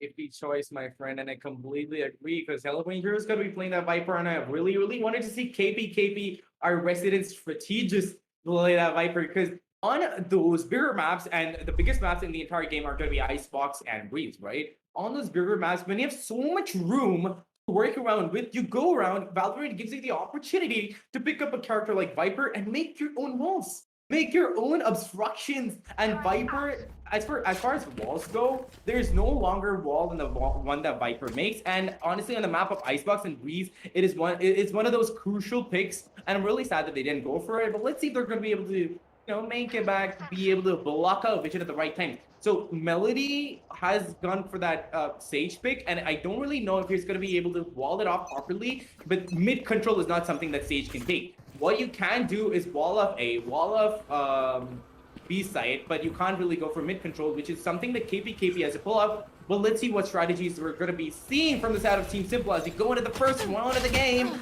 And off the bat, Escape Rossi gets deleted by Storm with that information coming from the turret. And his teammate is not even going to be peeking. Storm is just going to be holding his ground, and he knows his teammate is going to be picking that up. But no, Storm is going to be going down now. Wall is going to be coming up to push Melody all the way up top to get that pick. But no, he's going to be falling back down, just waiting for somebody to push in. ASCF is going to be there helping his teammate along, trying to take control, trying to hold down that control off B side, but it all depends upon how this execution is going to be coming in. And Kappa goes in for that rush, but no, gets taken out instantly. But Lightning Pass is going to be picking up a kill instead. KP gets backstabbed by the cheeky flank. That is going to be skills. Brings it down to a 2v3 situation, ladies and gentlemen. power. He Oh. nearly pulled off the impossible there, and maybe he could have gotten that kill down on a one, but he's not going to be able to find out. But look at Skills' positioning. Skills should be able to survive. Skills should be able to get one more kill for himself, because I'm very 30 sure that seconds ASDF, he doesn't know that Skills is right above him at this stage, but he knows for a fact that one member has to be holding on down here. But Skills, he made so much Last noise, and at player this point, standing. ASDF, he should be able to take him down almost instantly. Shots are going to be going on in, but Skills' movement is just too good for the side of ASDF to keep a track of. And with that, that's going to be all that they need, ladies and gentlemen, for the side of GE to take the first round on the board. But that round was way too close for comfort. GE, they needed to dig deep, and they needed to pull out this round out of absolutely nowhere, because with SK Rossi going on down almost at the very beginning, instantly, GE, they needed to switch up their strategies and try something completely different. Ooh, and the amount of openings that you have down mid, down B, down sorry, not B, mostly A. That's why A becomes like a really comfortable push for most of the attacker. Then you gotta put a lot of resources onto the side of A. But Team Simple, I'm not really sure what they're gonna be doing, because they're not gonna be going in for the whole. Instead, they're gonna be going in for a flank, because they know that the buy round has come in from the side of Team GE, and all they have to do is flank, and the entire team is going to be flanked, with ASCF being the only exception. It's going to be holding down that site to give that audio presence, to give that audio notification, to tell them that yes, we are here, but no, as a matter of fact, the entirety of the team is going to be coming for a backstab, but no, GE knows, they're aware, they were like, this was too easy to take, and it was not something that we were expecting, so it must be a backstab, and they read it beautifully. They started getting the kills, and the kills will just keep coming as Skills picks up another one, brings it down to a 1v5 situation, aggressive. But KP, okay?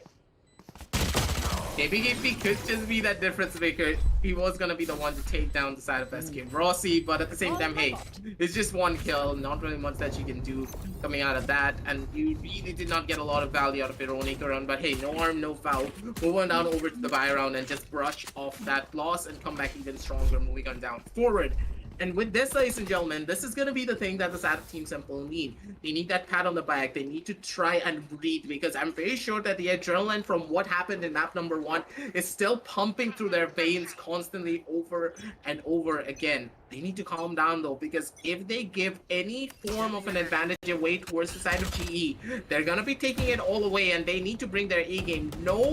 Nothing less is going to give them this win, especially when you consider it being Icebox, the pick made by the side of GE. So when it comes down to GE, they should have that advantage. But after the performance coming on down from the side of Team Simple, this could just be another overtime coming on down through for their end. And a possible win, but at the same time, Lightning Fats is going to be able to be off his way to safety, and that's going to be all that they need. And Hellrager, he's going to be able to come on down as the backup and take out power with a well-placed headshot.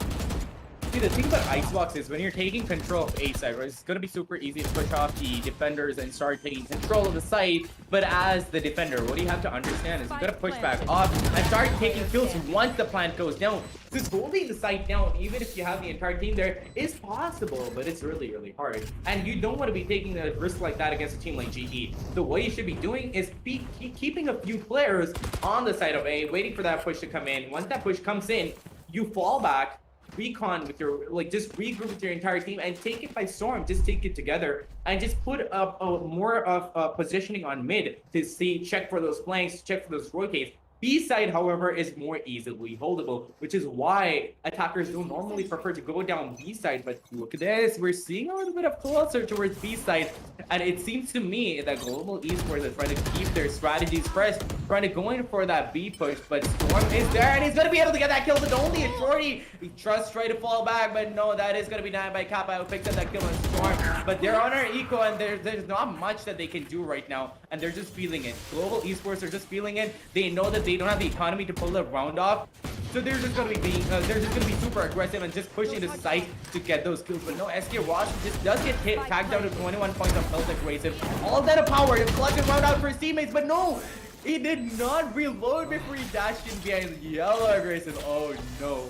Last player It's standing. gonna hurt just a tiny little bit, but at the same time, when it comes down to Team Simple and the fact that they are having such a successful eco round, they're gonna be more than happy, because this eco round was super successful. Not only were they able to get a lot of kills down on the board, they were also able to tag them down and make them lose a lot of guns as well.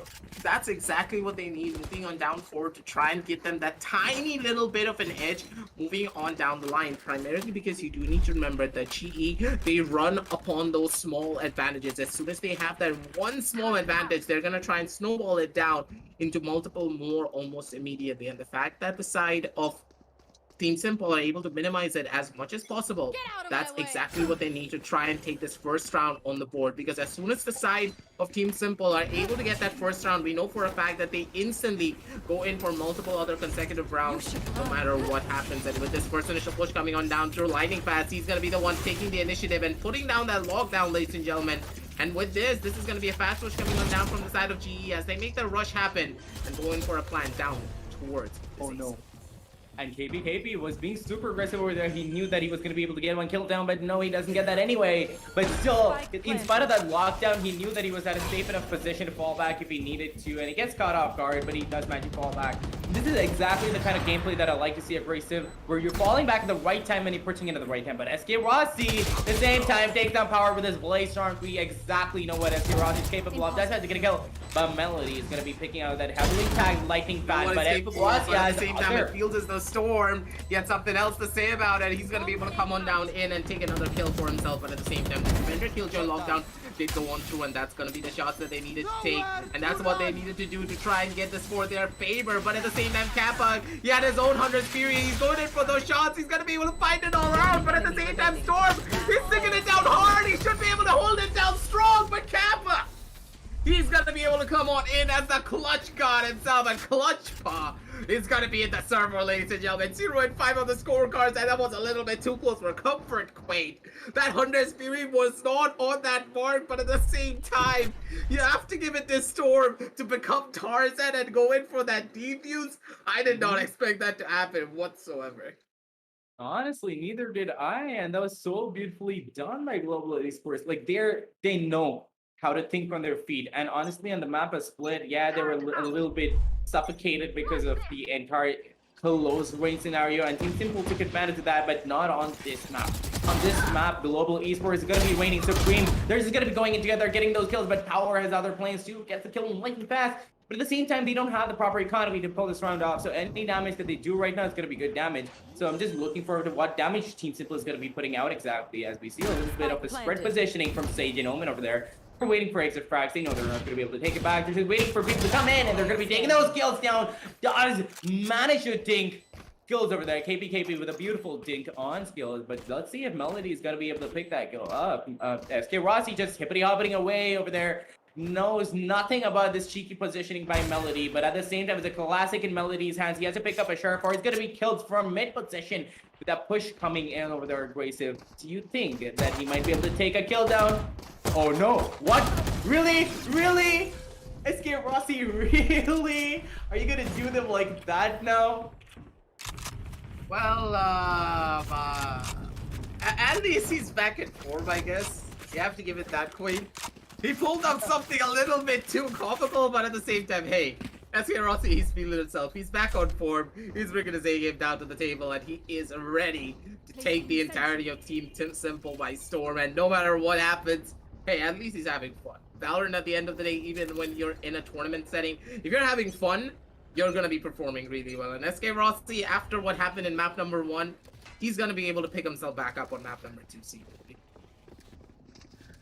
True, but let's just see what they're going to be pulling off this time, because I see another rush coming in from Global Esports, but so does Team Simple, and Storm with a beautiful chop gets SK Rossi down and out for the fight, but Lightning Fast, honestly, is like, you know what, I need him back, I'm going to be renting him right now, takes him back up, and Skills is going to be getting that kill on Storm, brings it down to a 45 from 5v5, and honestly, Melody, same thing, is going to be like, you know what, I need Storm back right now, like you picked up SK Rossi, I'm going to be picking Storm back up against, and KP with a beautiful flank gets a kill on Kappa Graces. They're looking so strong right now. Simple is just popping off. Oh, able to pop off, but Lightning Fast a little bit too long when it came down to placing that wall. That's just gotta hurt. There's a beautiful Viper Spit coming on down from the side of Hellranger, but he really doesn't have enough HP to work with to try and bring this one back in his own favor. Melody spots him out and is going to be able to shoot a bullet into his body, take him down almost immediately. And this is going to be the first round the side of Team Simple need to try and bring things back onto their side at the bare minimum, but at the same time it's going to be a 1-6 score line, and this is the defensive side for the map of Icebox in particular. And this is what I was talking about initially when we were on the agent select screen, that when you don't have that Viper, you are losing out on so much utility and a lot of potential when it comes down to blocking on multiple different sidelines. The Omen does not give you that same level of versatility in comparison to that Viper. So I'm very sure that when it comes down to the defensive hold of Team Simple, they're feeling that pressure, and you can already see that, hey, SK Rossi, he's been activated and he's just going in for those taps one by one, and he is mad after what happened in map number 1. But I think he got a little bit too mad and he pushed up a little bit too far, CDP. This is true, pushed up a little bit too far. He has a 2v4 situation right now where he said, as Melody and ASCF are down to their being their sole 2 players who had to collect this round out for them, but the entire GE are just having a hunting party right now. They're not going to be going for that spy plan. They're just going round and round to get those kills out, but no, ASCF is going to be picking up that kill instead, and now they know that the plant has to be coming down, which is going to be happening anytime soon, and that is going to be coming in from Kappa over there.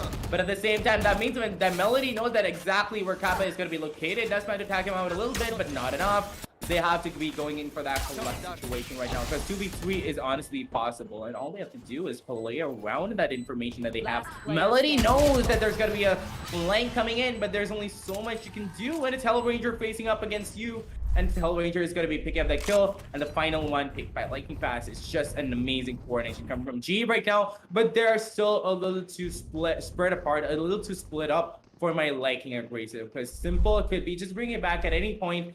And I think that, in my opinion, this is a little bit of an attacker side map, because once you get control of a site, put the spike down, and go back out, you can take control back very easily as an attacker. Like, at this stage, I'm really surprised, to say the very least, of how the side of Team Simple are actually opting to try and go in for a lot of these defensive holds. They're not really going to be able to survive for long, and this is how that they're trying to take a lot of these rounds off the board onto their favor. SK Rossi, he tried to go in aggressive. He nearly got shot out by Melody, but Melody's not going to be able to find out much. Instead, it's going to be SK Rossi getting another kill for himself down onto this sideline as well. But Power, he's still alive, he's still kicking. He spots out SK Rossi, he's going to be able to take that one. KPKP, that was a disgusting Sheriff shot coming on down from him, but that Sheriff is only going to be good for one, not going to be good for more than that. Storm tries to do the same, but instead it's going to be Hellranger with the automatic weapon being able to clutch that one out instead for his own team. And with that, that's going to be 1-8 on the scorecards, ladies and gentlemen. And it seems as though the entirety of GE, they have been activated, but at the same time, we saw the same thing happening coming on down from the side of GE when it came down to the map of Split as well. And now, this could be history repeating itself once again. Are we going to be seeing an 8-4 scoreline coming on down from the side of Team Simple as they move on down and go in for a possible comeback? Or will it be the side of GE showing an absolute dominance on their own home map? Get out of Honestly, my way. no idea, and that's exactly what I'm hyped up, because I want to see what is going to be happening, because Team Simple just comes in with that bamboozle play and you never see it coming. And neither does GE see it coming, but I hope that they're going to be able to bring it back, because they're fighting tooth and nail for this win, because they know once they lose this, they're going to be having to just give up the win to Team Simple. And Team Simple knows that too, because they're trying their best to get the rounds for themselves, but they're failing just a little bit, because on the attacker side, it is going to be easier for, you know, the attackers to be taking control of the site. But at the same time, Team Simple are playing it super safe, super conservative, coming in proper flanks, but they're not being able to manage to get those strikes. Like I said, that flank is going to be coming in, but this time it's from Sage, who's supposed to be supporting his team. I don't really like that flank coming in from the side of Sage, but at the same time, let's see if those kills are going to be coming in from their side. Anyway, side control has been taken down by Global Esports. Spike has been planted, and the retake scenario has come into action right now. Kills are going to be coming in. Lightning Fast gets Storm in. Lightning Fast, and GE is just popping off, brings it down to a 2v4. And as I'm saying, 1v4 aggressive. Enemy down. Yeah, Melody down here in this 1 versus 3 situation. I don't think he has a lot of chances to try and bring this one back in his own favor. Let's get Rossi. He's just playing mind games. He's jumping left. He's jumping right. Spots out the body of Melody, and that's all that she rolled, ladies and gentlemen. Melody has no way of trying to clutch this one round out. And let's get Rossi. He's just going in for the Korean jet style. He takes down Melody. And SK Rossi, he's feeling himself. There is no way you're gonna be stopping this man anymore. As soon as he has that taste of victory, as soon as he found his perfect crosshair, seemingly. Wait, that's all that he needed. I think that his crosshair was just off, and I was noticing this for the entirety of the map of Split. He was changing his crosshair almost every single round, and when it came down to the map of Icebox, he found his perfect crosshair, and now he's just popping off every single time. Honestly, and at the same time, you can see him in the camps, man. He's just being so happy, recognized being so cheeky. He's just going, just like, that's exactly what he's doing. He's thinking outside the box. He's just going left, right, and center, getting kills, and just waiting for his team to pick up the kills. SK Rossi, what are you doing? Just deleting them postally. He gets a couple of kills in the most snappiest way possible. Just delete Team Simple, and Team Simple are left scratching their heads thinking what happened. Although they don't have a proper fight, it still was so nasty from the side of SK Rossi that it deleted 2 players clean on the map and yet lived to tell the tale.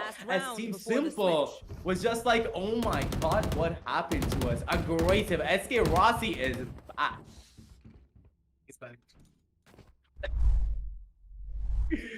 Oh my god, I don't even know what to say at this point. Honestly, SK Rossi, that guy is a god. Like, he's not even concerned at this point. Once he got that perfect crosshair, like you said, he just goes in, he dashes the updraft, he goes in, gets those kills, snaps out of heads, and he just starts spraying down. And sometimes he doesn't even need the spray. He has a Vandal in his hand, he's just gonna tap his way to glory. And Team Simple, they're never gonna see that coming because of SK Rossi himself, but not really sure they're gonna be playing this round out because the scorecard shows 110 aggressive. At this point, the side of Team Simple, their backs are against the wall, and they don't really have a lot to work with whatsoever. It's going to be Rossi, he's going to be good for one. He's actually going to be looking for another one as well. The General Led not really working out in his favor, but instead it's going to be ASDF coming on down as the backup. He's going to be able to take down one more. But at the same time, ASDF pulls out the Hunter Spear, tries to go in for those first initial tabs, but he's not going to be able to find a single tag on any form of information whatsoever. But at the same time, Power, Storm, and KP, simultaneous skills coming on down from them instead. They're going to be able to take it all away while everyone is still inside of the Viper's pit, ladies and gentlemen. Such a beautiful play coming on down from all the members of the side of Team Simple, but at the same time, yes, they were able to win out on one round. Yes, they were able to take it down to a twin 10, but there's so much pressure now riding on this one singular pistol round. Yes, this map is known to be a lot more attacker-sided. If you have a Viper, and the fact that the side of Team Simple don't have a Viper here, Queen, this could be the thing that this could just be the final nail on the coffin, and we could just be heading over to the map of Breeze in particular. But at the same time, it's the first round of the second half, right? Like, so you don't really have a lot of money for utilities. We're going to be picking up that Ghost. There's not much utility usage that's going to be coming out. We're going to be seeing Ghost coming in from SK Rossi and Kappa. So obviously, Skills, Hellranger, and Lightning Fast are going to be working around their abilities. However, on the side of the attackers, we don't see a lot of, the actual, ability buys coming in. I mean, there's buying abilities and lets up guns.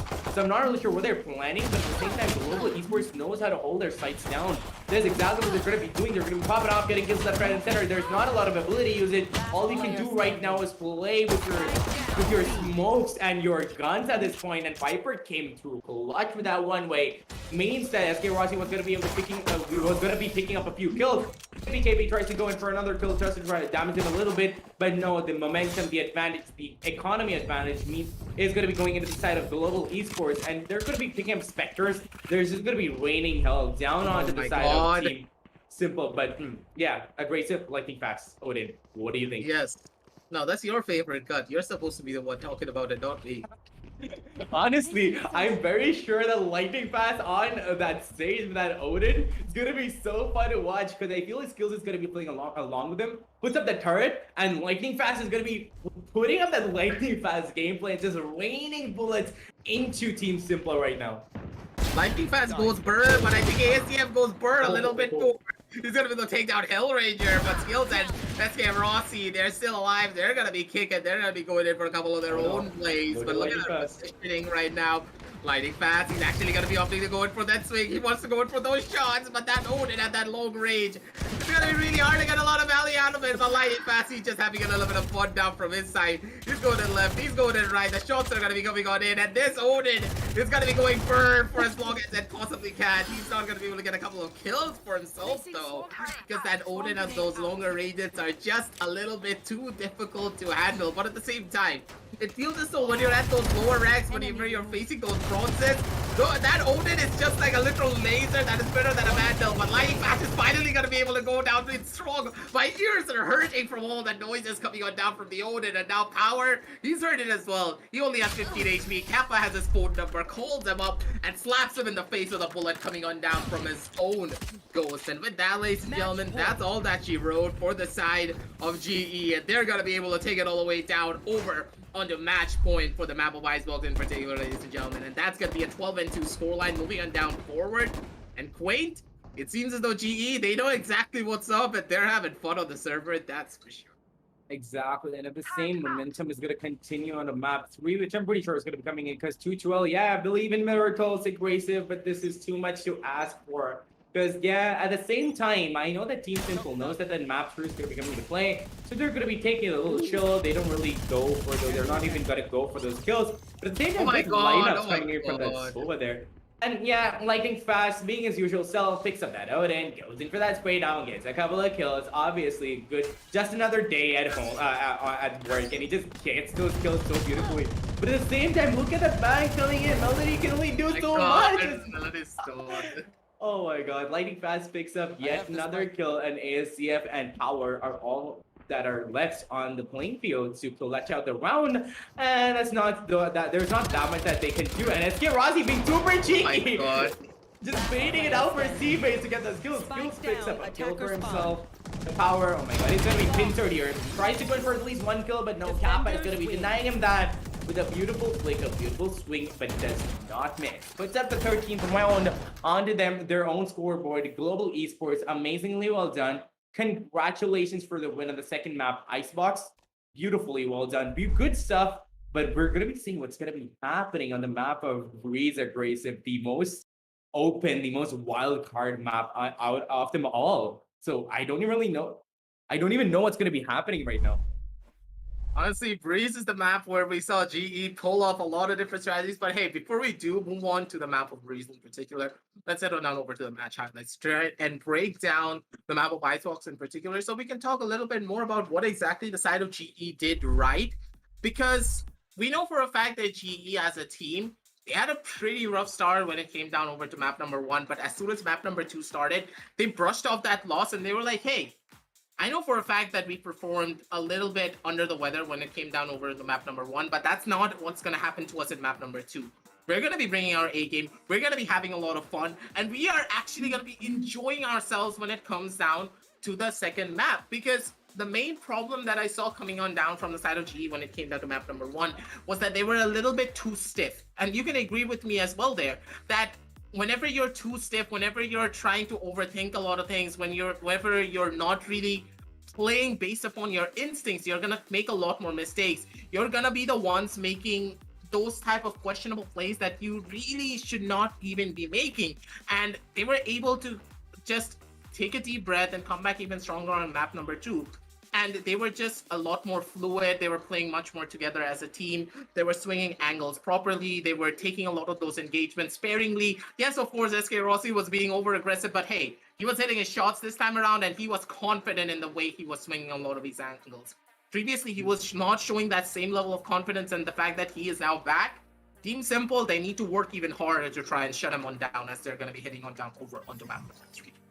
Like, yeah, I can say a lot about how they're going to be playing their various strategies, but sometimes Valorant is all about that confidence, and once you get that momentum going on for you, it's just amazing to watch them play, you know. And SK Rossi, he had that momentum going on for him this round, and this map on top of that, and it was so amazing to watch him play. The god himself picked up that jet and started popping off with his blade storms, with his guns, with his phantoms, vandals, whatever you may have. And it was just being cheeky towards the end, where it's just like, you know, hippity hopping around the opponents, waiting for his teammates to come in and get those kills. So honestly, cheeky play coming from SK Rossi, but really good effort, really valiant effort from the side of Team Simple, but there's only so much you can do when you throw an Icebox into the mix and global esports along with that. Yeah, Global and Icebox, they are a match made in heaven. Every single time we see that team play on this map in particular, it's only Velocity that can challenge Global on Icebox. Primarily because the level of strategy and the level of team play and coordination required to perform really well on this map, it's just way through the roof, and this has a completely different skill ceiling entirely. The fact that Team Simple, they were not really able to, bring themselves into all of this. So let's head on down over to the map video screen because, ladies and gentlemen, we have a treat for you. We're not going to be going into a break. We're directly going to be going down over onto map number 3 because these teams are ready and their blood is boiling to try and take it all the way over onto map number 3, and they can't wait to face off against one another. And as we are going to be heading on over onto the map of Breeze here, Quake, we were talking about this, but now that we are actually going to be heading on down over here, I want your thoughts on the map of Breeze, because we know for a fact that when it comes down to GE, this is their home turf pretty much, because we know for a fact that Enigma and GE, they are the pioneers when it comes down to these maps. As much as they are, I still want to say that they don't have proper control over the entire map yet. So I'm not really sure. Simple might start bringing it back. Like I've seen in global esports, letting that B-Link control off just way too much. And I feel like they're not comfortable with the proper lineup yet, with the proper agent selection. And then again, it's not even to them.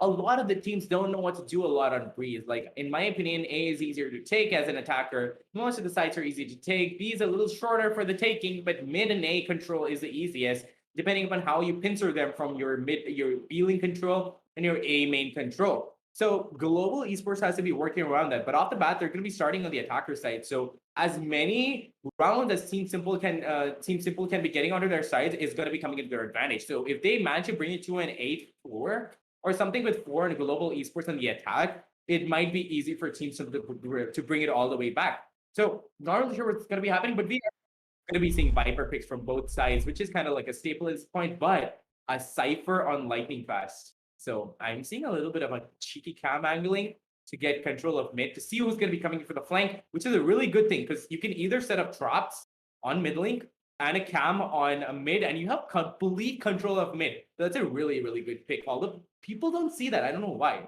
Whenever you go to comp, people are like, why did you take Cypher on the map of Breeze? But to me, it's a really good pick. Yeah, Cypher is one of those picks that when you look at it on face value, like, you don't really see a lot of value coming on down from him because his trap wires are not going to be able to cut off multiple different sightlines. Yeah. He's not really going to be able to deny a lot of the entries that could happen. But what he can deny, primarily after I've seen a lot of the pro teams, not just in our region, but also in other regions perform on this map in particular, the main reason why the Cypher is picked up a lot is, for one, as you just stated, his camera, and also his tripwires, which are being used in a much more of a creative fashion. Because let's just talk about what we saw coming on down from the side of Enigma on their own matches when we consider Badman. Badman plays those tripwires to stop a lot of these aggressive pushes to come on down from the side of the attackers. Primarily, what do the attackers do after they take B-side control or A-side control? They love to push on down in forward. They love to take control of those mid areas, or maybe they like to take control of the entire site, because they know for a fact that the defenders, after they have taken out at the bare minimum of 1 or 2 defenders, the side's going to be completely empty. And it's going to be ripe for the picking as they're going to be moving on down forward. But what the Cypher does is that allows them to play behind a lot of these Viper smokes and Viper utilities that are being set up all over the map.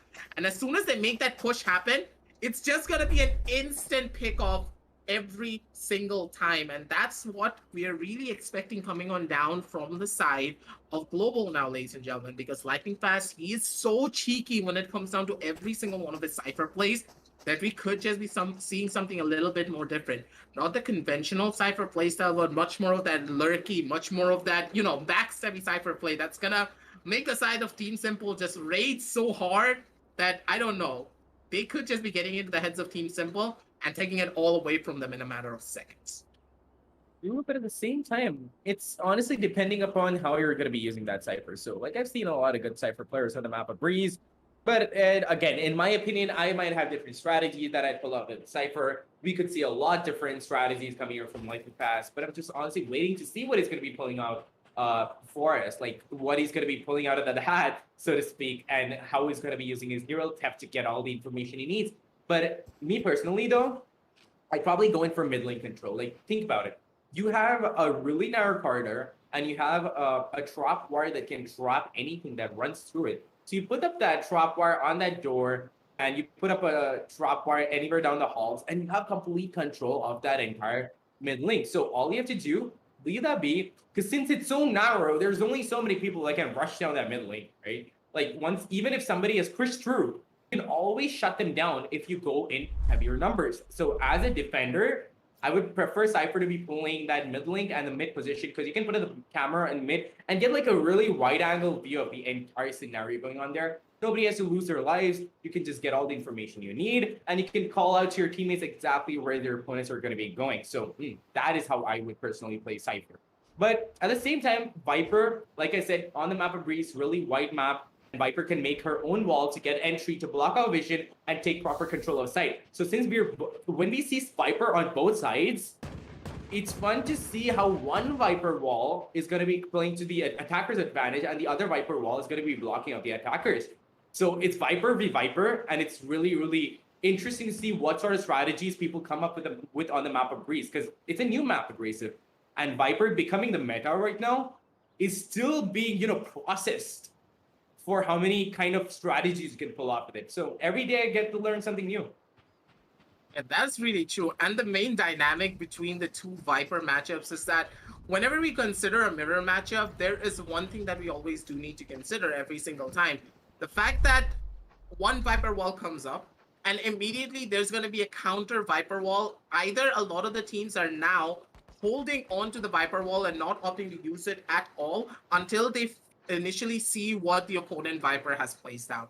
And as soon as they see where the opponent Viper has placed down their wall, they're going to be using their own wall as a counter wall to their wall, which is an absolute mouthful to say. But hey, that's kind of what really does happen down on these pro matches. They're all about counters. Everything is about proactivity and then reactive plays as well, depending on those abilities. And the fact that we are seeing two Vipers coming on down from both of the sides basically means that, hey, these type of reactive plays are what's going to be the thing that gives you a lot of these advantages. But it feels as though GE, they're making their way down towards that A side, and it's just going to be another proactive wall coming on down from the side of KPKP. He's holding it down strong, and he will use this wall very defensively. He just does not want anyone to walk down over onto this A side for free.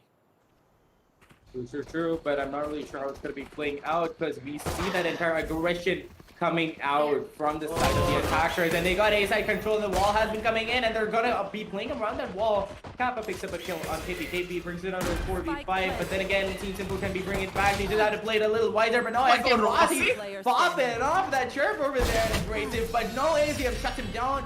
But at the same time, it's the entirety of GE left over there. Lightning Fast picks up that kill with that Cypher. And by the way, I've seen Lightning Fast on the map of Breeze playing that Cypher before. And he is so flank happy. I am not kidding. Lightning Fast on the map of Breeze loves to flank as an attacker or even a defender. Like, he'll go as a defender, right? He'll always be, trust me on this, he's going to be holding down the B side. He's always going to be coming into that flank, and he makes the kills also happen. Floki and I had such a great time watching Lightning Fast play the last time I saw them on Breeze. Yeah, like Lightning Fast is one of those players that absolutely surprised me, the way that he was able to take a lot of that initiative and just go in for plays like that. And if he's able to do the same right here and right now, things are just gonna get a lot more interesting for now, ladies and gentlemen. But still, it seems as though ASTF, he's gonna be able to take down a couple of more plays for himself. KPKP's gonna be able to pick up a battle for himself, and that's just gonna be a lot more deadly moving on down the line, and with that, that's gonna be what they need. But at the same time, it feels as the Lightning Fast Kappa and skills, they have something else to say about it. They're gonna be going in for a couple of shots for themselves. Storm, though, with that class, is gonna be able to shut down a couple of more for himself as well.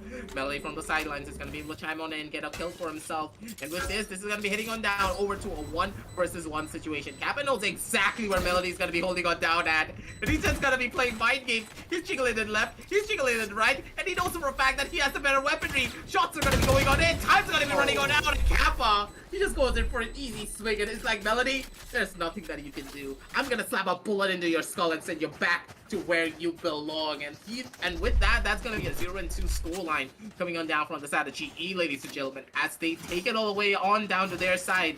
The momentum for their side is gonna be riding high this time.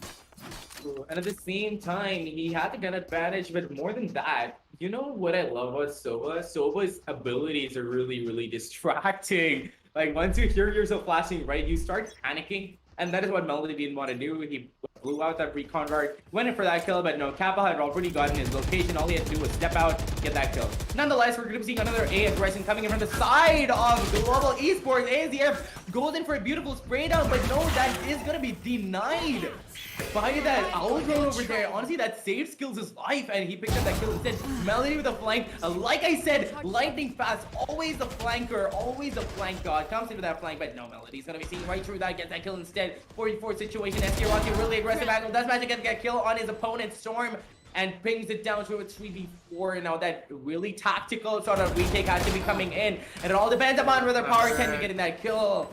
Gets that Guardian slap on SK Rossi, and it all depends on the final few kills over here. Aggressive Melody does manage to pick up a kill on skills. To be going for the second, but he's no, he's gonna be shut down by Kappa. 2v2 situation aggressive. Where do you think it's gonna be going? Oh boy. Oh boy. Yeah, that's Kappa. Okay, Kappa. That's his clutch pop. That's his clutch pop for you, ladies and gentlemen. This guy, Oh my God.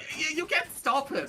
You literally can't stop Clutch Pop when he is in his own element. He played that so beautifully. He got that first initial kill down on the Melody, made his way down over to the edge of the wall, knowing that no one's gonna check this edge, because if they check this edge, they're not gonna be able to check down in front of him. And that is why the map of Breeze is just such a mind-boggling map every single time whenever you want to go in for those retakes.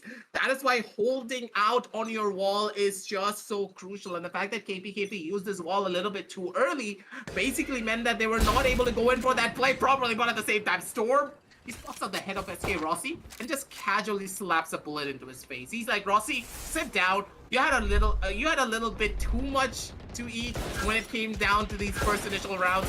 Let's just slow it all down. Give us a chance to go on down over to the spotlight as well. And with that, it's gonna be Storm getting that first initial pickoff. But how much will this first initial pickoff help?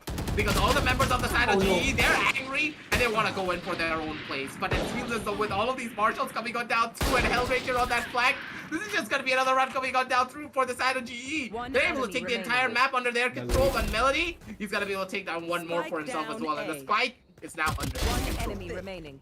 Oh, and Melody picks up 2 games for himself. Aggressive skills is gonna be going down to him as well. And he has a spike in his control. He can go in for a gun change, but no, he's feeling that Spectre. He's just waiting for Hellranger to come in. But no, 2T Kevin Axe, but no! Melody managed to pick up that third kill too. Hellranger is gonna be paying for that push. But then again, there's only so much you could do. There was only so much time left. And Melody took advantage of that. Melody is kind of like pulling off a little bit of a lightning fast over here. He's making his gun sing. And he's flanking every time. Lightning fast is honestly what I who likes to flank a lot on the map of Breeze. I've seen him do that multiple times aggressive. Like whenever he's on the defense right, he will never stay put. He'll put up his entire drop set on B, and then he'll go for that flank when that A take is happening, and he just gets those kills every time.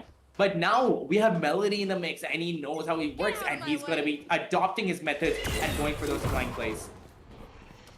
The fact that they're able to do this so beautifully as well just goes to show that, hey, maybe this is the play that they need. This is the thing that they need to make that level of difference down for their side. But at the same time, SK Rossi, he wants to go in for those shots, but he's not going to be able to find it out though instead. I know It's going to be lightning fast coming on in to try and save his buddy from that level of shame. But that with that, it's going to be enough for the side of GE to try and stabilize themselves, to try and bring something a little bit more different down onto their end. But SK Rossi, he gets caught out by that flash from the side of Power, and that's all that they need, ladies and gentlemen, because now this is where the real fun begins, because Power, he has those seekers, he thinks he's going to be popping it out, but instead it's going to be Kappa jamming on in, getting a kill for himself and lighting fast with that spray. He's going to be able to shut down Power once again, and I'm pretty sure that the seekers just completely blocked off all vision that he could have had to try and bring it on back down for their end. Skills shines on in with a double kill with that Phantom in his hand, and with that, ladies and gentlemen, that's going to be 1-4 on the scorecard for the side of GE, and they are playing this map beautifully. But at the same time, it seems as though GE, they're constantly making those pushes down towards that A side, but just as soon as I was talking about those A side pushes, they're making their way down over to the B side instead. Yeah, and honestly, I feel bad for Power over there because his own ultimate became the bane of his own existence because he couldn't see those heads at all. He couldn't go down for that spray down. And honestly, Global Esports, they took their own sweet time. Skills took his own sweet time to spray them down at him too. Which means we're going to be seeing the fourth round coming into the side of GE, and we're going to be finally seeing a B-side rush finally, but no, KP is going to be just sprayed down by the aggressive SK Rossi, who's just going to be playing a little bit of a W gameplay, that kind of a strategy, just go in and get kills, just left click and aggression, but Melody is not going to be spotted out, he's playing really cheeky, and it's all going to be down to him. Although he has only a sure aggressive, that's all he can do. That was such an aggression coming in from the side of the entirety of GE, especially SK Rossi. Did you see how he casually entered site, pressed the W button, and pressed mouse button 1? That's all he did. That's all he did, and that's all that KP could do to hold it back, because all he had was pistols. But now we're going to be seeing full buys coming in from both sides, so we could see Team Simple bringing it back, but looking really iffy over here. But at the same time, it's an attacker-sided map aggressive, so Stage. The fact that SK Rossi didn't really opt to upgrade themselves down towards that Vandal just goes to show what kind of a plan the side of GE really have to try and take over this map. They're like ready for it. They're like understanding that, hey, we're gonna pull out and operate for ourselves. We need to try and go in for as many advantages as possible.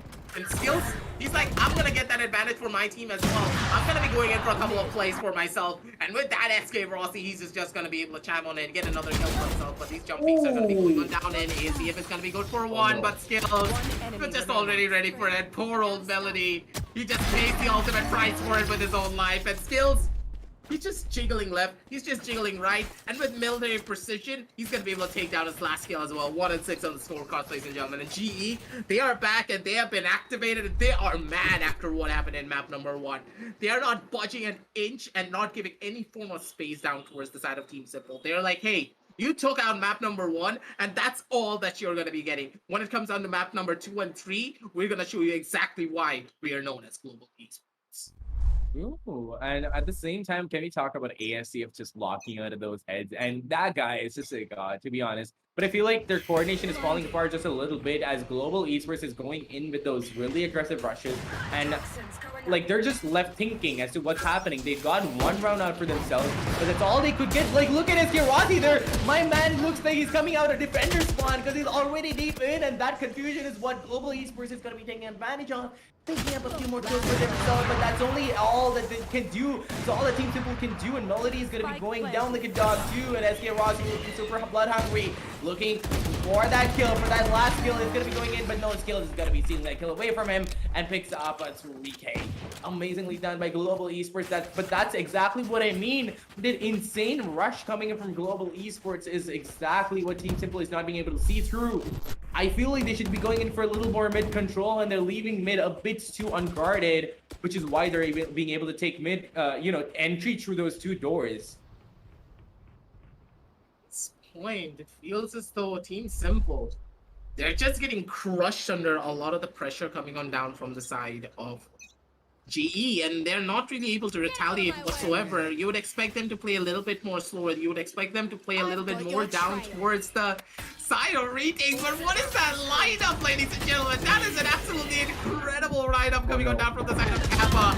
And at this stage, oh no, Roxy! He tried to go in for that knife. He wanted to try and take him down with a little bit of style, and he's gonna pay for it with his own life. Storm is gonna be the one to shut down any form of a knife potential that could be coming on down from him, but at the same time, he wants to go in for his own defensive ball, but Power, he pulled out the judge, he's the jury, and he is the executioner. He's coming in for a couple of his own plays. The seekers are going to be coming out as well. Shots are going to be going in left, shots are going to be going in right, and Power, he's just going to be casually walking on down over into the Viper's pit, and he's like, oh, I have a judge in my hand, and it has your name on it. He just slaps Kappa in the face, take him on down out, and with that, that's going to be 2-7 on the scorecard, ladies and gentlemen, with Team Simple now finally back on the driver's seat. But at the same time, SK Rossi, the memes are just not happening today.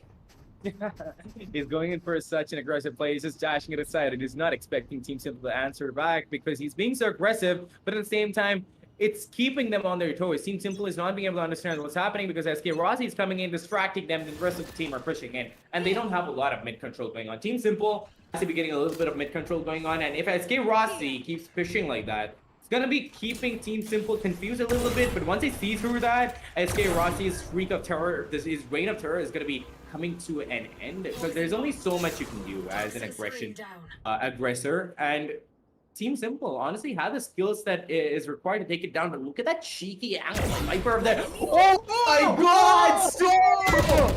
You did not just do that. You destroyed him. Oh my God! He just read through that. He scanned it and he was like, "Yes, enemy confirmed." And he locked on. And he just took a gamble and he managed to get that kill. Check his PC right now. Oh my God, Storm! You're a god. Wait, that is a check your PC moment, Storm. You just don't do that.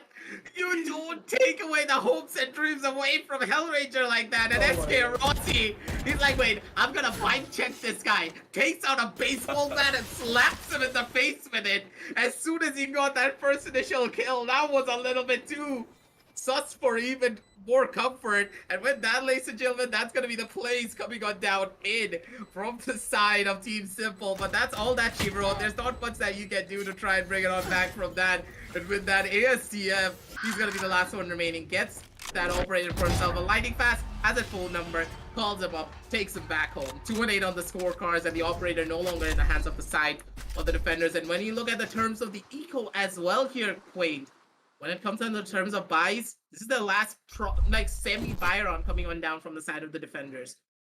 It's either go big or go home for them, because at that stage, it's going to be going over to a 2-9 and a possible 2-10 score. Oh my God, but Storm, my guy, you're that just paid off for you so well, buddy. Because yeah, I know you were just pre-firing that, but little did you know that there was gonna be an aggressive pusher over there. Viper just didn't see that coming. And honestly, I love the fact that he did, because the local esports is gonna be like, huh? What? But anyway, we are seeing a good economy on both sides. I mean a decent economy, but Melody over here is gonna be popping off, gets a kill on skills.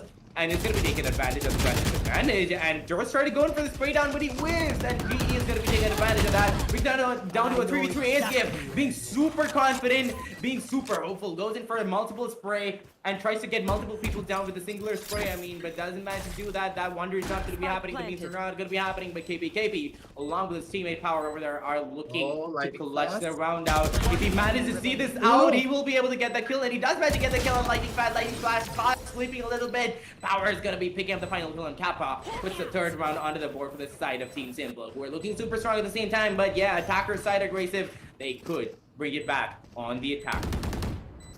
It's the thing that they need to do at the bare minimum right here and right now, because on this 3-8 scoreline, if they're able to take it down to a 4-8 at the bare minimum, they have that fighting chance as they move on down over onto their own attacking side, because we know for a fact that Breeze as a map is very much an attacker-sided map as soon as you are able to get proper side control, primarily because as soon as you have side control, you can use the sheer scale of these sites to your best advantage, and your opponents are constantly just guessing and constantly relying on their gunfights to try and bring everything back onto their favor once again. And it feels as though Lightning Fast this time around, he's ready for a little bit of a different play for himself as well. But KP this time around, he's playing it smart, he's playing it slow. He opts to put out the Viper Spit and immediately just try and find something out onto their favor. It's gonna be Power coming on down for a couple of his own plays. But look at SK Rossi, he's just not gonna stop getting go off his W key. Storm's gonna be good for one, Power's gonna be good for another one to his own crab walk.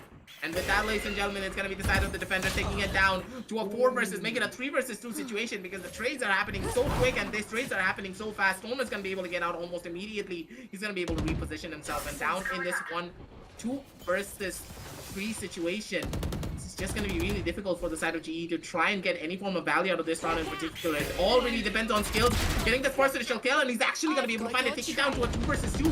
And Hellranger, he needs to go in for a swing right here and right now to try and give a little bit of backup down to his buddy's skills. But there's not really a lot of time. They need to work fast. With only 40 seconds left on the clock, they need to play it smart. They need to play it slow, and it's going to be skills getting the first initial pickup down on the Storm. And with this Melody, he's now down in a 1 versus 2, an almost impossible situation, because look at the positioning coming on down from the side of Hellranger. Melody's position has already been revealed. Skills knows exactly where he is. The push is going to be coming on down in, and Melody, will he be able to find this is the real question.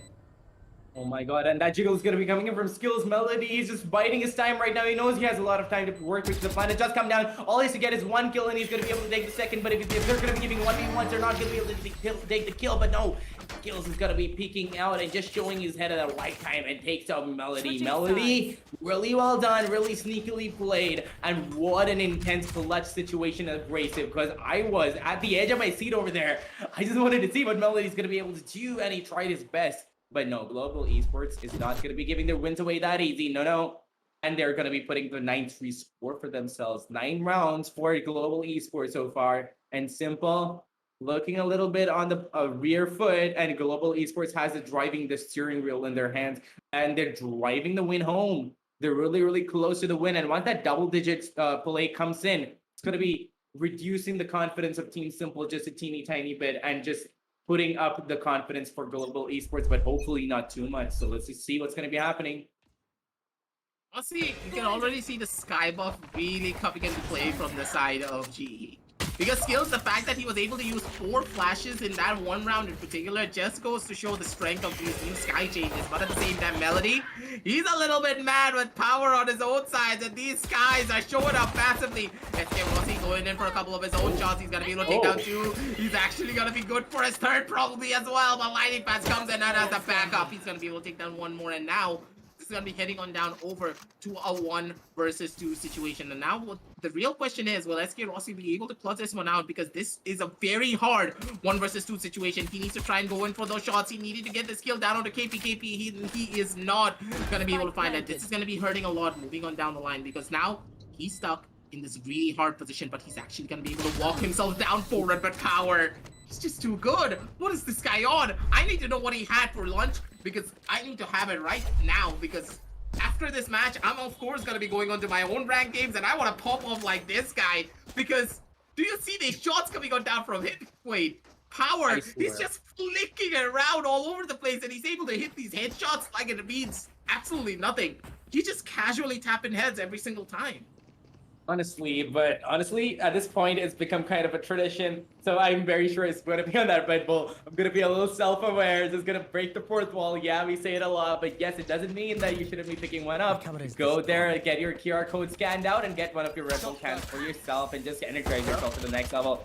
And at the same time, you're going to be seeing that energy, that Red Bull energy coming out from the side of the attackers as 1 kill does come down. They're taking the side by Storm. They have the gun advantage, but Storm clean whips. Makes Lightning Fast bow down, gets that 41 HP on him, but SK Rossi popping off and there's no KP clean out. Lightning Fast looking to get a kill, but he doesn't have the gun to pull it off, and he gets taken down by Storm, brings it down to a 2v4 situation, and the spike line is going to be coming out. Like I said, aggressive, but it's kind of an attacker side of map, and it's looking really, really good for the side of Team Simple right now. It's all down to SDF here to take out the last kill, and he's going to be managing to do exactly that as he takes Kappa clean out, puts the 5th round onto the board, and Team Simple putting up one hell of a fight for Team Global. And honestly, Global Esports, yes, I know they've got the strategies down tight, but at the same time, like I said, it's still a new map. Still kind of a wild card, and so wide. It is so wide, you can work with the entire space yourself, and you don't have to feel suffocated and just go for quick and easy rotates and flank plays. Yes, this should. Why did I just imagine that white meme coming on down through at the map of Breeze is gonna be the thing that shows up on there. But hey, moving on down the line, I completely agree with you. The fact that the sheer scale of Breeze really does go into the favor of a lot of different teams, but at the same time, if SK Rossi hits shots like that, I don't think even any form of strategy that you have down on your side is going to be helping you out here. Rossi goes in for a massive wide swing. He's going to be able to tap Melody into the next dimension. And now, you don't even have a Reyna in your arsenal anymore. No more flashes, no more of those aggressive pushes that could be going on down from your end. And Skills, he's still alive. He's going to be still kicking. He's going to be able to take down 1 more. Lightning Fast is going to be good for another one. Kappa's going to be able to take down 1 for himself as well. And now KP, he's stuck on an impossible 1 versus 3 situation with all the members now holding on down over towards that A side, but KP, he doesn't know that the B side is empty. He thinks that he needs to go down over to this A side to get that little bit of an advantage before he opts to go on down over to that B side. Instead, 1 kill is all that he needs to try and initiate this rotation, but it feels as though GE, they know exactly what he is planning, and they are not giving any form of an advantage down towards him. They're playing for the man advantage, and that's exactly what they should be doing. honestly 1v3 situation right now, and all the audio notification of the world has been given out, and Global Esports knows exactly where KPKP is. But if he managed to get one kill at least, he might be able to clutch this out and bring the dream home. But no, Skills is going to be shutting down as two of those players from GE just peeked him at the same time, and there's only so much you can do. And honestly, it was caught between a rock and a hard place. He could have honestly taken that spike all the way over to the side of B, but no, he wanted to play with fire. Want to bring it on back down for him. A little bit of a technical difficulty coming on down from my buddy here, Quaint, but moving on down the line. I'm not really sure what's happening though, but at the same time, I'm not really sure what these guys are doing as well. Because really, I'm loving the gameplay so far. And honestly, I just let me just take this away for you, Aggressive, because it's so beautifully well done by both of the teams right now, and I'm loving what they're putting up on display for the both of us and the entirety of the audience. But anyway, we're gonna be seeing the Team Simple pushing up very split up. They're not gonna be taking control of any side whatsoever. They're just like trying to prick the prod, trying to find out where the entirety of GE is. But SK Rossi, being the Pushmaster himself, is going to be going in for a really aggressive play over there, but if he gets caught off guard with those Blaze Storms, it means that he's going to be going down and out for the count, and there's not much that he can do. Just ready going for that kill, but misses, and he knows what is going to be wise, and he knows what is going to be good for him, so he's going to be falling back. Kappa gets a lot of information down mid over there, but they also know since the Owl Drone came in from mid doors, he's going to be holed up in that position. Melody looks away in the wrong time, but still managed to get that kill. He lifts himself up, and he's going to be going for further kills right now. 5v4 situation aggressive, looking really strong right now. Raid Boss has been activated, and Melody, he's going in for through that mid doors. And those mid doors angles are gonna be the thing that could just be spelling doom for the entirety of the side of GE. They're not ready for any of this, and it's gonna be SK Rossi chiming on in with his own kill. He's gonna be able to take down one, but he's not gonna be able to take down more than that. Instead, it's gonna be Power chiming on in, getting another kill for himself. And look at the flank coming on down from the side of KPKP. He's gonna be good for one. The lightning fast immediately starts a bullet into his face coming on down with that Guardian in his hand. Shots are gonna be going in left, shots are gonna be going in right. But at the same time, Storm, you're trying to go in for his own cheeky play with a crab walk. Instead, it's gonna be lightning fast being able to shut him on down. 1 versus 2 situation on the map. He's not only gonna be able to survive for long. As Melody spots out his tippy toe feet, he's gonna be able to shoot down his toes and take him on down. And always remember this. Remember the iron logic here, Quake. If they can't walk, they can't do anything. They can't move, they can't shoot us as well. And with that, Melody, he's gonna be able to take down lightning fast. And with that, that's gonna be 6 and 10 on the scorecards. Moving on down the line for the side of Team Simple here, ladies and gentlemen. And with this, they're gonna be able to stabilize themselves, but they need to try and get a lot more of these rounds consecutively. Otherwise, moving on down over to a possible 6 and 11 scoreline, they're still going to be at a massive disadvantage in the following rounds in particular. Any advantage that they give to GE is going to be advantage that GE is going to take Kaplan, being able to take those SK Rossi, the god himself, gets 2 beautiful kills with only a Marshall. He doesn't even need an operator. He's going to be going for a 3rd kill, but no, ASTF is going to be shutting down this already finally.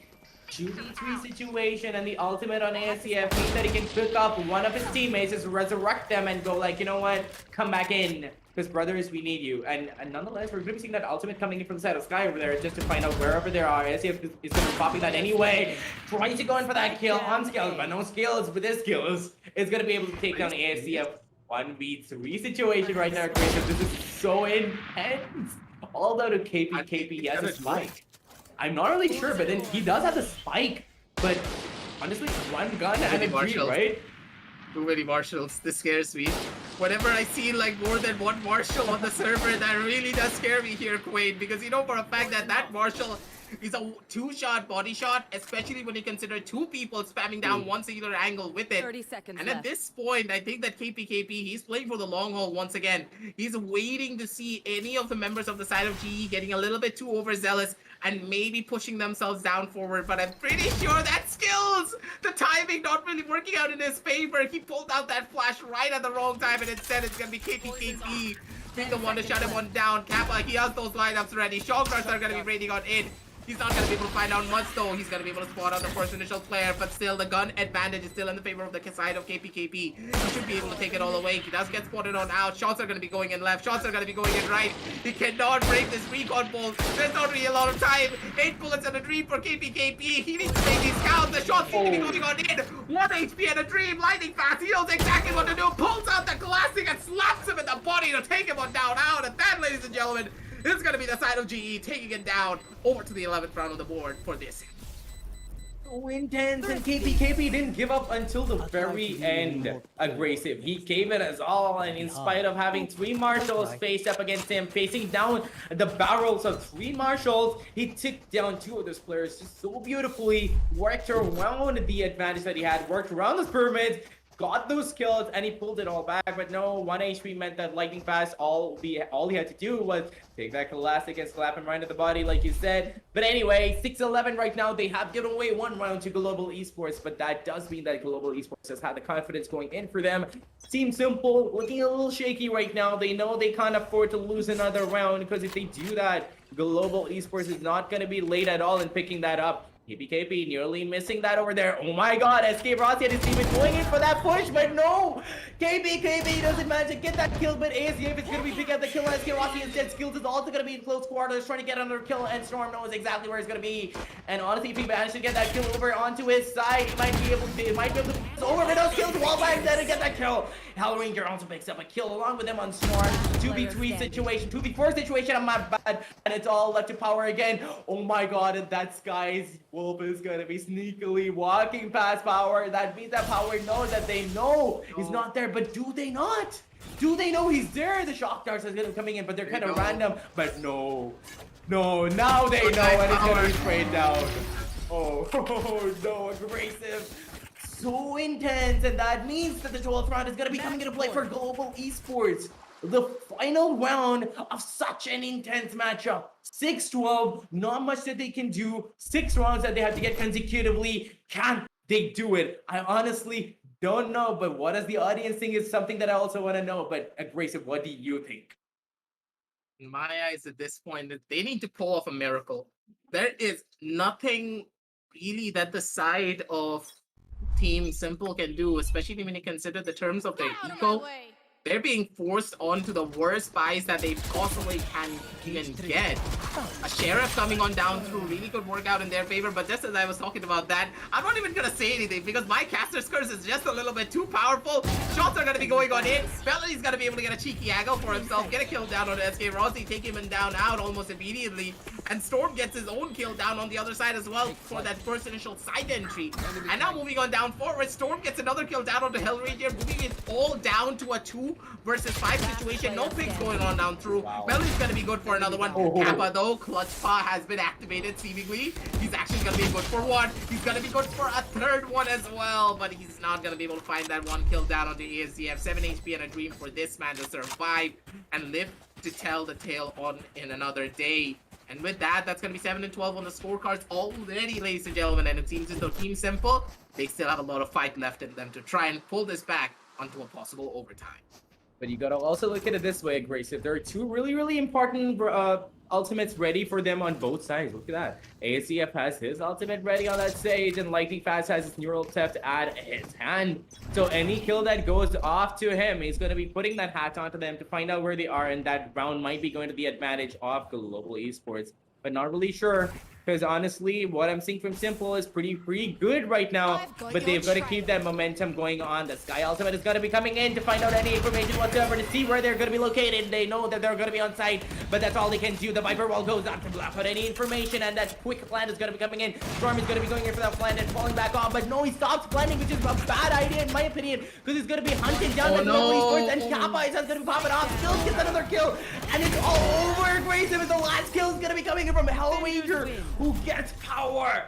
13th round on the board for Global Esports. So well done, so beautifully done by their side. But oh my god, I feel like that last second where Power stopped planting is where I saw it all go wrong. Because they just had to, honestly, I mean, I'm sorry, Storm was the one who was planting, right? All he had to do was just plant that and fall back. But no, he stopped planting, and that gave Global Esports the upper upper hand to get their kills back, and so beautifully played out. But Simple, they gave them a run for their money, and they gave them a fight of their lives, honestly. And Global Esports is not going to be forgetting this anytime soon. But nonetheless, congratulations to Global Esports. Let's head on down over the match, Alice, to try and break down not just this map, but also this entire set here, Quinn, because primarily, as I just stated, Global Esports, congratulations down towards them, but at the same time, we have to give it towards the side of Team Simple to nearly pull off the impossible after they took map number 1 in their favor.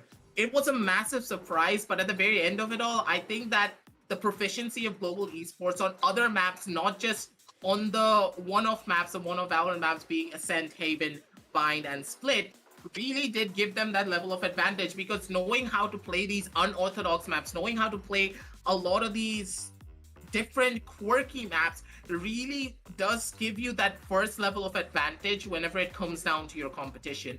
And you can see that Team Simple, when it came down to their comforts, they really were not in their element. They felt out of place on the map of Icebox. They felt out of place on the map of Breeze, and the map advantage coming on down for the side of GE is one of the primary reasons why they were able to take it all away, in my eyes in particular. Whenever I saw, initially whenever I saw the map draft coming on down through, I already thought that, hey, GE, when it comes down to the raw map picks, they've already won out, because they are a lot more proficient on these unorthodox maps. And as soon as it went over to Icebox, my thoughts and my speculations really did come on down true. GE, they just showed the side of Team Simple that, hey, even though you are much more comfortable on these other maps, on those much more conventional maps, how good are you when it comes down to the unconventional ones? And the side of Team Simple, they were just not able to pick up that mantle and bring themselves to give the side of GE a massive challenge on these other two maps. And then, as already we can see, we saw the same thing happen on the map of Icebox and also repeat itself over on the map of Breeze as well. A little bit too much control coming on down from the side of GE, and Team Simple, they just crumble under the raw pressure coming on down from the side of GE. Yeah, true that. But at the same time, I want to tell you this, Abrasive. Like, Team Simple, they put up one hell of a fight. And it's not just that. Like, even though they had a disadvantage on these unconventional maps, Team Simple, they knew how to work around their entire team. It's not even about their strategies being on point. Their strategies need a little bit of work, but their coordination and their comfortability as a team is what made them stand out. And that's why I believe that Simple deserves a fighting chance. But nonetheless, they lost that one chance that they had to stay back in the fight. But nonetheless, Simple, the party's not over and the fight shouldn't be either, because although you're gonna be getting relegated, season 2 is just around the corner. The registration's up. Yeah, just you lost it out, but why are you losing hope? You can always go down there, go to the description, and you guys too, just go down the description, click on the links, and sign up for the season 2 qualifiers, and we're gonna be seeing you there. But nonetheless, coming back to this, Team Simple put up one hell of a fight against Global Esports, and I love them for that. Global Esports was left thinking on their feet, and I was hoping that Simple was going to be bringing this, and that's exactly what they brought us. And the first map, Global Esports could not answer back at all. But I am not going to sugarcoat it. I feel like it was a little bit towards the side of SK Rossi, where it was pushing it too fast, giving away the initial information and the first kill too. And there was one player disadvantage on the side of Global Esports to be able to bring it all back. Nonetheless, Simple like adjusted towards that properly. God gave them a fight on the first map. Second map, however, Global Esports brought it back. Honestly, they knew what they had to do on the map of Icebox, and they did exactly that. It was surgical precision, and they destroyed Simple over there. But the third map, being a little bit of a wild card map, not something that a lot of teams are accustomed to, meant that both were kind of evenly matched. And the first roll of the ball that started going for the side of Global Esports was all they needed to bring it all onto their side. And yeah, that goes to show Global Esports was obviously going to be winning that out, but well fought by Team Simple. Yeah, honestly, at this stage, you have to make sure to remember that it's Global Esports, ladies and gentlemen. They're always going to bring their A game. They're always going to bring a different level of strategy down to the tables every single time. And whenever it came down over to the map of Icebox and Breeze, they were just able to take it all away. But hey, we're not done with the show just yet. We still have the analyst test to try and break down this entire set in a much more of an integrated manner so that we can get into the nitty-gritty of these matchups, with Assassin, of course, coming on down through as our host. So don't go anywhere, ladies and gentlemen. We're going to be back with you real shortly with the TEC Gauntlet Season 1, powered by WD Black and AMD Ryzen Radiant. We'll catch you in the analyst desk.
Well, welcome back, ladies and gentlemen, to the TC Gauntlet Season 1, powered by WD Black and AMD Ryzen Radeon. I'm your host, Assassin Fosen, and we are back at the analyst desk with our casters and analysts, Quaint and Aggressive. So, what the bloody hell was that specific match, guys? We all expected that to be quite an intense one, and it was. So let's quickly jump into the map veto, and Aggressive, you can start off with explaining as to what exactly went wrong on the map of Split, because that was something that we thought that Global Esports was going to pick. Yeah, the primary thing that really did go wrong in my eyes for the map of Split was a little bit too much aggression coming on down from SK Rossi. We highlighted this over and over again, but at the same time, you have to give props towards the side of Simple to be able to shut down SK Rossi like that. And whenever we talk about the map of Split in particular, it always really does boil down to one thing: play for off angles. Do not, and I mean, do not play for those open fights, because as soon as you try and play for those open fights against such heavy execution based compositions such as the Omen Paranoia or let's say a Breach Flash, the main thing that you always do need to consider is that as soon as you play at that off angle, those flashes are not going to be hurting you anymore. You are not going to be facing any form of repercussions or any form of problems to try and counteract a lot of the plays that could be coming on down from the side of your opponents. And that's exactly what the side of Team Simple did. They played for the off angles, made sure that they gave SK Rossi no proper line of sight when he was opting to go in for a lot of these aggressive pushes. And they played towards his blind spots. And that's what really gave the side of Team Simple that edge. Because constantly they were playing in those 5 versus 4 situation instead of playing on those 5 versus 5s. And that's why Global Esports, they lost out on the map number 1 in particular. And heading on down over onto map number 2, it felt as though Team Simple, they just dropped the ball entirely at the very end of it all. I mean, Team Simple, they definitely, as you said, played a lot of off angles. They had some interesting composition going on as well. And of course, Power with the Judge was something insane over towards the B side. So yeah, I did, notice a lot of things that whenever Global Esports were hitting up over towards the B side, Simple, they almost 80% of the time had it locked down as well. So it was a pretty good hold coming out from the side of Team Simple, and the attack was a different story altogether. But yeah, Quaint, I want to ask you this. What exactly went wrong for Team Simple on the second map? I mean, Icebox. Honestly, I feel like SK Rossi got it back. Like, he started popping off. I feel like he was like playing around with settings a tiny bit. Like, he just started. Cluster. I know, right? He got the perfect crosshair down and he just started playing around with it, and he just started feeling it so well. And he did his, he performed his role as the initial fragger, as the entry fragger, as the duelist so well. And then his teammates came in to support him, and they just got proper control of the entirety of the map of Icebox. Like, even if they were leaving mid for a little bit of a little time, like, there was always this one sentinel that was going to be there in mid to watch for that flank. That turret was going to be there. The information was coming through, and they worked around with that. And as much as I think that that is an attacker-sided map where you like go in for an A take, you plant the spike, you fall back, and you let it all happen, to let the flow come through. And that is what GT did. They went in for the takes. They got control of the site. They planted it down with the smokes, and that they went in for a smoke and mirror sort of play, fell back, and just waited for the entirety of Team Simple to come in, flow in, and take them right out. And same thing went on the defense, because they just knew when to fall back, and Team Simple didn't. It just looked like they didn't have that much experience on the map of Split. Icebox, and that is all that it boiled down to. Yeah, I mean, see, in the pre-match analysis as well, right? We did have a conversation about this, about the entire map veto, and we kind of figured out that the map of Split is a map that Team Simple can go ahead and gain victory on, and they did in a fantastic way. So props for that, gentlemen. You guys played it out amazingly. The map of Icebox and Breeze are sort of like Team Global Esports as strong maps. And I guess, Icebox is something that Global Esports would rarely lose, in my opinion, as well. So props to Global Esports for going ahead and clinching it all back. But yeah, Team Simple, amazing performance on the map of Split. You guys definitely won a lot of hearts over there. Let's quickly jump over towards the group standings and see what exactly is happening over there. I mean, we all know Global Esports, well, they have not lost a single best of 3 yet. I mean, 7 wins, 14 points. They have logged themselves on the top spot, whereas Team Simple, this was their final chance into getting that safe spot as well in the group stages and moving into the playoffs, but then they were not able to make the cut. It's completely fine, Simple. You guys can come back stronger and just make your way into the playoffs in the next qualifier as well. But thoughts on the updated group standings, Aggressive? What do you think?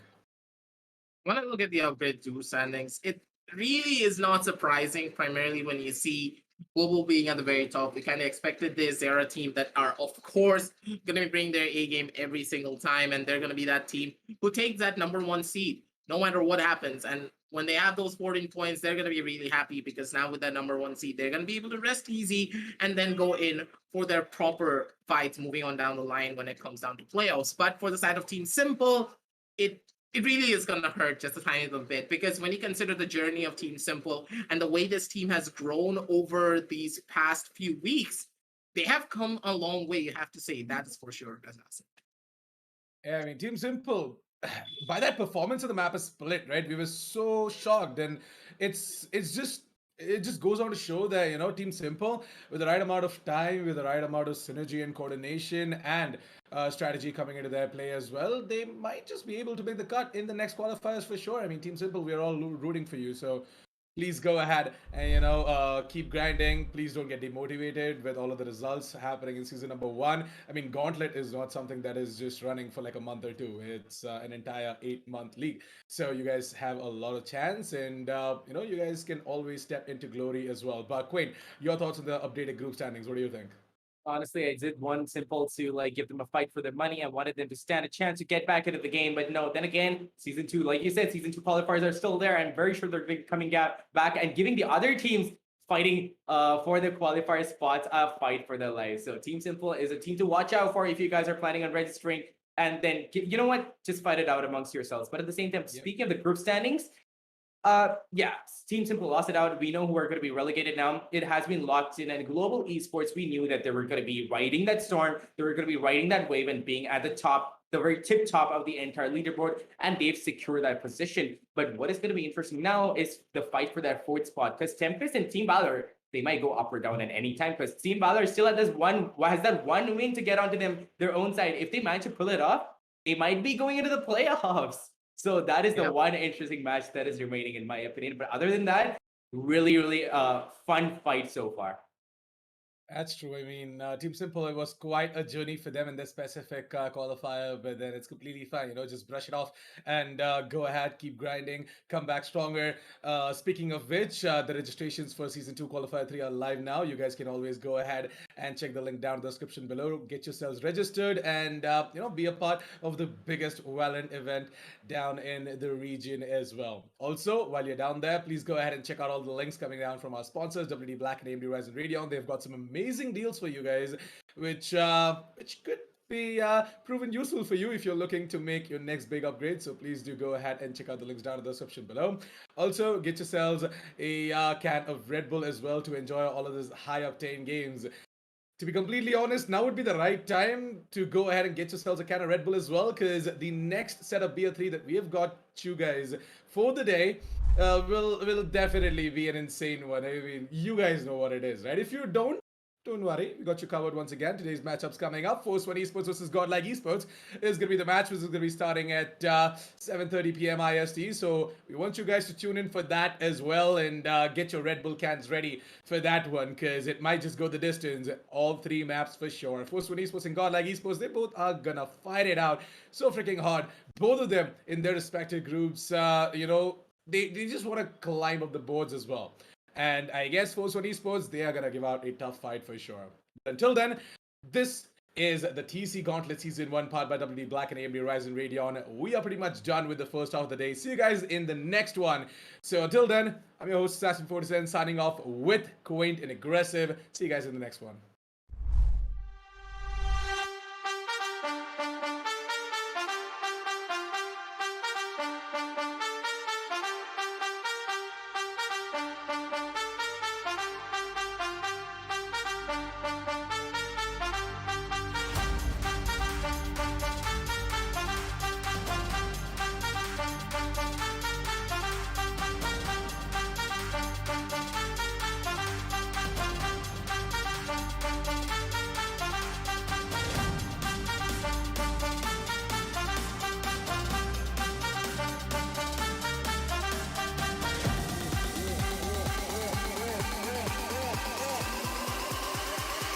One, two, three, let's go.